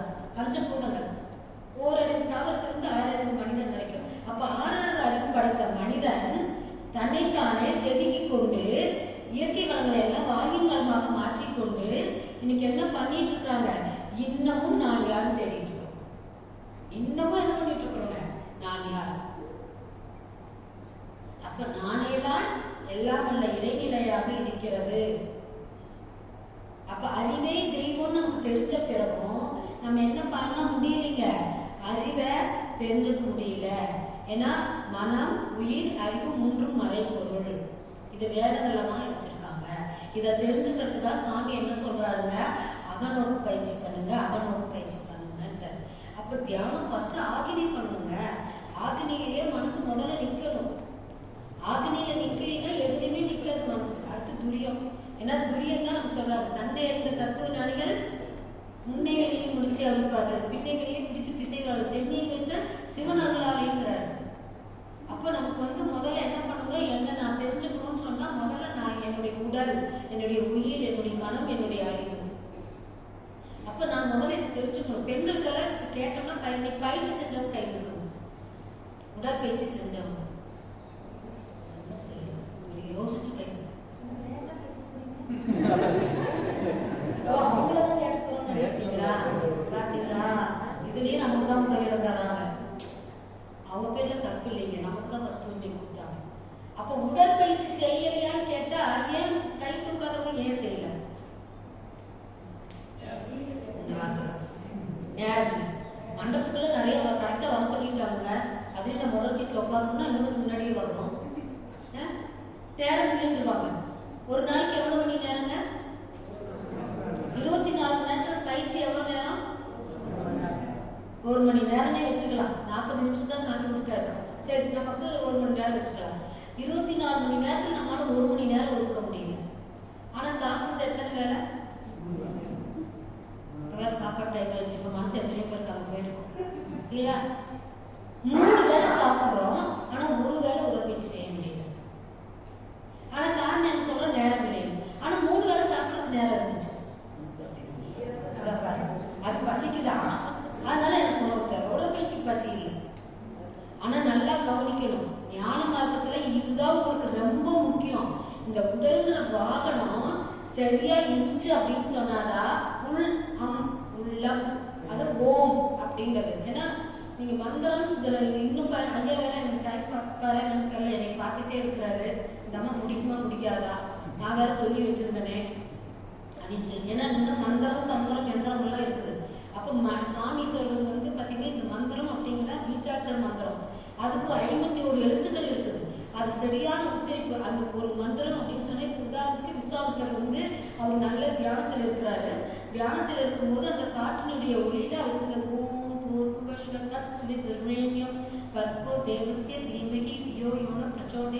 அப்படிங்கிற அந்த மந்திரம் அவர் செவி வழியா அவர் கொடுத்த காயத்ரி மந்திரம். இப்படி ஒவ்வொன்றுக்கும் காயத்ரி மந்திரம் இருக்கு. இப்ப நவகிரகங்களுக்கும் காயத்ரி மந்திரம் இருக்கு. சரஸ்வதி, லட்சுமி எல்லா சிலை வழக்கத்துக்கும் காயத்ரி மந்திரம் இருக்கு. அப்படி காயத்ரி மந்திரங்களை சொல்லும் பொழுது அந்த நம்ம பாத்தீங்கன்னா அது ஒரு எழுத்து ஆரம்பிச்சு அது முடியறதுக்குள்ளேயுமே ஒரு கியூபிக் செகண்ட் அந்த இன்ச்சு காற்று செலவாகும்னு சொல்றாரு. அப்ப அந்த காற்றினுடைய ஒளியில தான் அந்த மந்திரங்கள் உச்சரிக்கணும். அந்த மந்திர உச்சாரணம் செய்யும் பொழுது அது அச்சரம் பிசகாம உச்சரிக்கணும். அப்பதான் அந்த மந்திரத்துக்கு ஒரு மகிமை இருக்குங்க. அப்ப தந்திரம்னா நமக்கு எல்லாம் தெரியும், என்ன தந்திரம்னா பண்ணி உங்களை இன்னைக்கு ஒரு வழி கொண்டு வரலாம் அப்படின்னு நான் உங்களுக்கு ஈஸியாக கிளியருக்காக சொன்னேன். நமக்கு தெரியும் பெண்களுக்கு சில தந்திரங்கள் சரிங்களா. அடுத்து எந்தளவு சொன்னாக்கா நமக்கு வந்து பார்த்தீங்கன்னா இப்போ நான் சொன்ன மாதிரி இப்போ ஒரு கும்பாபிஷேகம் பண்ணுறாங்க அப்படின்னு சொன்னால் சாமியை பிரதிஷ்டை பண்ணிக்கும் போது அஷ்டபந்தன மகா கும்பாபிஷேகம்னு சொல்லிட்டு அந்த அஷ்டபந்தனங்களையும் உள்ள வச்சு அதுலேருந்து ஒரு தர்ப்பப்பிள்ளை எடுத்துகிட்டு வந்து யாகசாலை வரைக்கும் கொண்டு வந்து இந்த மந்திர உச்சாரணம் பண்ணி அந்த தர்ப்பப்பிள்ளைக்கு வந்து விரைவுக்குடி சக்தி. அதனால தான் நம்ம கிரகணத்தை அன்னைக்கெல்லாம் நம்ம தர்ப்பப்பிள்ளை வைக்கிறோம். இங்கெல்லாம் ஒவ்வொரு தர்ப்பப்பிள்ளா பிடிச்சி ஒவ்வொரு பொருள்களையும் போட்டுட்டு வந்தேன். இப்போ சுவாமியோட பயிற்சிக்கு வந்த கட்டு தர்ப்பப்பிள்ளை அப்படியே மேலே வச்சுட்டு வருஷத்துக்கு நீ அங்கேயே இருந்து காத்து வச்சுக்கிட்டு அந்த அப்படியே கட்டு அப்படியே அங்கேயே இருக்குது. அதுங்களா நாங்கள் தர்ப்பப்பிள்ளை வச்சுக்கோம். தர்ப்பப்பிள்ளை கிடைக்காத பட்சத்தில் அது முன்னோட ஆப்ஷன் கொடுத்தாங்க. தர்ப்பப்பிள்ளைக்கு தான் ஃபர்ஸ்ட் கிரகிக்கக்கூடிய சக்தி இருக்கு. அடுத்து நெக்ஸ்ட் தான் அருவங்களுக்கு. ஸோ அந்த மாதிரி இந்த மந்திரம் எல்லாம் வந்து நம்ம மந்திரத்தை இன்னொன்று தப்பா நினைச்ச கூடாது. இந்த மனமானது சதா சர்வகாலம் எதையாவது நினைச்சுக்கிட்டே இருக்கும். அப்படி கண்டதையும் நினைச்சிட்டு இருக்கிற போது இந்த கருமையும் கலக்கப்பட்டுடும். அதுக்கு பதிலாக என்ன பண்ணலாம், உங்களுக்கு என்ன நாமம் தெரியுதா, ஓம் சரணபவாய் நமக்கு ஆரம்பிச்சு ஓம் நம சிவாய பஞ்சாட்சரம் மந்திரம் எது தெரியுதோ அதையே நம்ம என்ன பண்ணிட்டே இருக்கலாங்களா, உச்சாரணம் செய்து கொண்டே இருக்கலாம். இல்லை கந்தசஷ்டி தெரியுதா அதை சொல்லிக்கிட்டே இருக்கலாம். இல்லை கனகதார சோத்திரம் இப்போ லட்சுமி கடாட்சம் வேணும்னு இல்லையா, கனகதார சோத்திரம் அது ஒரு ஒரு குறிப்பை சொல்லி முடிச்சேன். ஐயா மன்னிக்கணும் என்னதான். இப்போ ஆதிசங்கரர் வந்து அவருடைய உபனிஷத்துக்கள்லாம் தெரியும், வேதம் எல்லாம் பண்ணிட்டு அவர் என்ன பண்றாரு, பசின்னு வரும்போது பிச்சான் தேடின்னு போறாரு. யார் வீட்டில் என்ன கிடைக்குதோ அதை வாங்கி சாப்பிட்டு அப்படியே இருப்பாரு. ஒரு வீட்டுக்கு போறாங்க, ஒரு வீட்டுக்கு போகும்போது ஒரு முந்தாட்டி அவங்க வீட்டில் எதுவுமே கிடையாது, ஒரே ஒரு நெல்லிக்கனி இருக்கு. அந்த அம்மாவுக்கு இந்த குழந்தைய பார்த்தா பாவமா இருக்கு. அந்த ஒரு நெல்லிக்கனி கூட வீட்டில் இருக்கக்கூடிய அந்த ஒரு நெல்லிக்கனி கூட கொண்டு வந்து அவங்களுக்கு கொடுக்கும்போது அன்பும் கருணைன்னு சொல்லி பார்த்தீங்களா, அந்த மாதிரி கொடுக்குறாங்க. இது ஆதிசங்கரர் பார்க்குறாரு. இந்த அம்மா தனக்கு ஒண்ணுமே இல்லைனாலும் தன்கிட்ட இதுதான் தனக்கு முடிஞ்சது தானம் தரணும். அந்த ஒரு கனியை எடுத்து அன்பும் கருணையா கொடுக்கறத பார்க்குறாரு. பார்த்தோன்னே மகாலட்சுமி நினைச்சு கனகதார சோத்திரம் படிக்கிறாங்க. அப்படியே கொடுக்கறதேன்னு கூரை பிடிச்சிட்டு தங்க நெல்லிக்காயா அந்த அம்மா தான் மட்டும் சுழித்து வாழல, எல்லாருக்கும் கொடுத்து வாங்கினாங்க. அதனாலதான் பெண்கள் கனகதார சோத்திரம் படிச்சா லட்சுமி கடாட்சம் முடியும். இது ஈஸியா கணவன்காரையும் அமுத்தி உடனே மறந்துடக்கூடாது, நான் மறக்க மாட்டேன் சரிங்களா. அப்ப லட்சுமி கடாட்சத்துக்கு ஆதிசங்கரர் அருளியது கனகதார சோத்திரம். அடுத்து பெண்கள் எல்லாம் போயிட்டு வெள்ளிக்கிழமை செவ்வாய்க்கிழமை ராகு காலத்துல தீபம் போடுறோமா இல்லைங்களா. வாழ்வுமானவள் துர்காவாக்குமானவள் வானில் நின்றவள் இந்த மண்ணில் வந்தவள் தாழ்வு அற்றவள் துர்கா தாயுமானவள் தாகம் நீக்கியே தாங்கும் துர்க்கையே தேவி துர்க்கையே ஜெய தேவி துர்க்கை பாடணும் இல்லைங்களா. நான் பக்தி பாரத்தில் வரைக்கும் பண்ணேன். ஆனா ஞான மார்க்கத்துக்குள்ள வந்தோடனே சாமி நமக்கு என்ன பண்றாருன்னா பஞ்சபூத நவகிரக தவம் கொடுக்குறாரு. அருமையான தவம். ராகு நேரத்துல உட்காந்து தவம் பண்ணி பாருங்க, அந்த தவத்துக்கு இருக்கக்கூடிய வைப்ரேஷனே வேற. வெள்ளிக்கிழமை 10-12 செவ்வாய்க்கிழமை 3-4 இப்போ நாங்கள் முடிச்சுட்டு போய் 3-4 பஞ்சபூத தவம் பண்ணிடுறோம் சரிங்களா. ஸோ இந்த மாதிரி எல்லா திங்கட்கிழமை மட்டும்தாங்க 7-9 வரும். மீதி நாட்கள் எல்லாம் நம்ம பெண்களுக்கு உரியதான நேரம். நல்லா அந்த நாலு நேரத்தில் அதுலேயும் கிரகண நேரத்தில் பஞ்சபூத நவகிரகம் செஞ்சீங்கன்னா அந்த உடல்ல என்ன துன்பம் இருந்தாலும் அந்த நிமிஷம் உங்களுக்கு கண்டிப்பா தெரியவே தெரியாது. அந்த உடலுக்கு ஒரு ஆகர்ஷண சக்தின்னு சொல்லுவாங்க இல்லைங்களா, அந்த எனர்ஜி பேங்க் அப்படியே நமக்குள்ளே இறங்கிடும். கிரகண நேரத்தில் உட்காந்து கவனம் செஞ்சு பாருங்க, அற்புதமான ஆற்றல் பெறும். இதெல்லாம் வந்து சாமி நமக்கு ஞான மதத்தில் எளிமைப்படுத்தியிருக்காங்க. அப்ப இந்த உடல்ன்ற பாவனம் சரியா இருக்கும். உள்ளம் பெருங்கோயில் மூணுடம்பு ஆலயம் வல்லல் புராணுக்கு வாய்க்கோப்புரவாசல் தெல்லம் தெளிந்தாருக்கு ஜீவன் சிவலிங்கம் கள்ள புலனைக்கும் காலாமணி விளக்கின்றார். அப்ப இந்த உடம்பு சரியா உட்காரணும், முதல்ல காஷ்டம் ஆகணும். அப்ப அதுக்குதான் சுவாமி நமக்கு முதல்ல உடற்பயிற்சி கொடுத்துட்டாங்க. அப்ப உடற்பயிற்சி செஞ்சாதான் இந்த உடற்பயிற்சி இப்ப நான் இப்ப உட்காடுறேன் அப்படின்னு சொன்னா இப்ப 1:30 மணிக்கு உட்காருனா ஒரு 3 மணி வரைக்கும் உட்காருனா கூட உடம்பு இப்படியே இருக்கும். முதல்ல உடம்பு ஆடாம இருக்கணும். அடுத்து மனம் வாக்கு போகணும், அப்புறம் தான் மகம் போகணும். அப்ப இவ்வளவும் நமக்கு சாமி அப்படியே என்ன கொடுத்துருக்காங்க, அப்படியே எசன்ஸா கொடுத்துருக்காங்க. எடுத்துக்க வேண்டியதுதான். இதுக்கு மேல யாரும் எளிமைப்படுத்தவே முடியாதுங்க. அதனாலதான் ஒரு பாமர மக்களின் தத்துவ ஞானி எளிமுறை உடற்பயிற்சி எளிமுறை குண்டலினி யோகம் சொல்லி வச்சாங்க. ஸோ இது பேசினேன்னு இல்லை, நான் நிறுத்த மாட்டேன். ஆனால் நீங்கள் உங்கள் மனசில் இந்நேரம் மாறி இருக்கும், மனநிலை சூழல் மாறி இருக்கும், அன்னமய கோஷத்தில் போயிருக்கோம், இவருக்கு நேரம் பசிக்குமே அப்படின்ட்டாரு. சரிங்களா? சொல்லிட்டாரு, ஏன் 3 வேளை சாப்பிட்டீங்கன்னா பசிக்குது இல்லை, அதனால 3 வேளை சாப்பிட்றேன் அப்படின்ட்டாங்க. ஸோ அதனால இன்னும் மீண்டும் சந்திப்போம். நிறைய கருத்துக்களை எடுத்து சொல்றதுக்கு இறையாளர்களுக்கு வாய்ப்பு கொடுக்கட்டும். ஏன்னா பக்தி மார்க்கத்தை பேசினாலே இன்னைக்கு பூரா பேசலாம், ஒரு கதாக்காலட்சியமே பண்ணலாம். ஞான மார்க்கத்தை பேசினா 61 நாயன்மார்கள், பூசலார் நாயனார், எவ்வளவோ நாயன்மார்கள் இருக்காங்க, அத்தனை பேரையும் சொல்லலாம். ஆழ்வார்கள் சொல்லலாம், திருமங்கை ஆழ்வார் அவர் எனக்கு ரொம்ப பிடிக்கும். ஸோ அந்த மாதிரி எவ்வளவோ பேர் இருக்கிறாங்க, அத்தனை பேர்த்தோட கதையும் சொல்ல ஆரம்பிச்சா அடுத்த தடவை ஐயா நீ கூப்பிட மாட்டாருன்னு நினைக்கிறேன். இந்த அம்மா வந்தா என்னையும் சேர்ந்து கெட்ட பேர் வாங்க வச்சிருது அப்படின்னு. அடுத்த முறை நீங்க என்ன கூப்பிடணுமா வேண்டாம்? அப்ப கூப்பிடணும்னா நான் என்ன பண்ணிக்கலாங்க? அதனால ஆலய வழிபாடு ஆ கூட்டல் லயம் இஸ் ஈக்குவல் டு ஆன்மா லயமாகக்கூடிய இடம். அப்ப நம்மளுடைய ஆன்மா தூய்மை பெறணும்னு சொன்னா பக்தி மார்க்கம் தேவைதான். ஆனால் நாம் பக்தி மார்க்கத்திலிருந்து வளர்ந்துவிட்டோம் என்றால் ஞான மார்க்கத்துக்குள்ள வந்தாலும், ஞான மார்க்கம் என்பது வேதாந்த மனுஷனுடைய எளிமுறை குண்டலினி யோகம் தான். எத்தனையோ சத்சங்கம் இருக்குது, ஆனால் இது வரைக்கும் நான் போனதில்லை. என்னைக்கு இதுக்குள்ள என்ட்ரானோ இன்னைக்கு கடைசி வரைக்கும் இதில் தான் இருப்பேன். ஆனால் ஒன்று மட்டும் சொல்லிட்டு முடிக்கிறேன், என்னைக்குமே சத்சங்கத்துக்கு வந்துட்டீங்கன்னா அதோட தொடர்பு இருந்துகிட்டே இருக்கணுங்க. நான் பயிற்சியெல்லாம் முடிச்சுட்டே நின்றக்கூடாது. கற்கா கசடர கற்கவை கற்றபின் நிற்க அதற்காக என்ற குரலுக்கு என்னங்க, நம்மளுடைய உடல்ல உயிர் இருக்கிற வரைக்கும் நான் சுவாமிகிட்ட ஒரே ஒரு கான்செப்ட் தான் வச்சிருக்கேன், என்னுடைய உடல்ல உயிர் இருக்கிற வரைக்கும் நான் சர்வீஸ் செய்துகிட்டே இருக்கணும் அப்படின்னு என்னுடைய எண்ணம் தான். சுவாமி அதுக்கு எனக்கு வாய்ப்பு கொடுக்கணும். அதனால எல்லாம் உள்ள இளையர்களும் குருவர்களும் இந்த சங்கராயம்பாளைய அறிவியல் கோயிலும் வாய்ப்பு கொடுக்கணும். நீங்களும் அத்தனை பேர் வரணும், பொறுமையாக கேட்கணும், நான் நிறைய பேரை கூட்டிகிட்டு வரணும்னு சொல்லிட்டு இத்தோட இந்த ஸ்பீச்சை கொடுத்துக்கலாம். என்னுடைய கடைசி வாசகம் பயிற்சி கொடுத்துட்டாங்க, நீங்கள் முயற்சி எடுக்கணும். முயற்சி அடித்தா கண்டிப்பாக தேர்ச்சி அடையணும். தேர்ச்சி அடைஞ்சே விட்டுறக்கூடாது, மீண்டும் தொடர்ச்சியாக இருக்கணும். அப்போ பயிற்சி, முயற்சி, தேர்ச்சி, தொடர்ச்சி என்று கூறி இந்த சிந்தனை விருந்து நிறைவு செய்கிறேன். இதுவரைக்கும் பொறுமையாக கேட்ட உங்கள் அனைவருக்கும் நன்றிகள். வாழ்க வளமுடன், வாழ்க வளமுடன். நிறை குறை இருப்பின் குறை என்று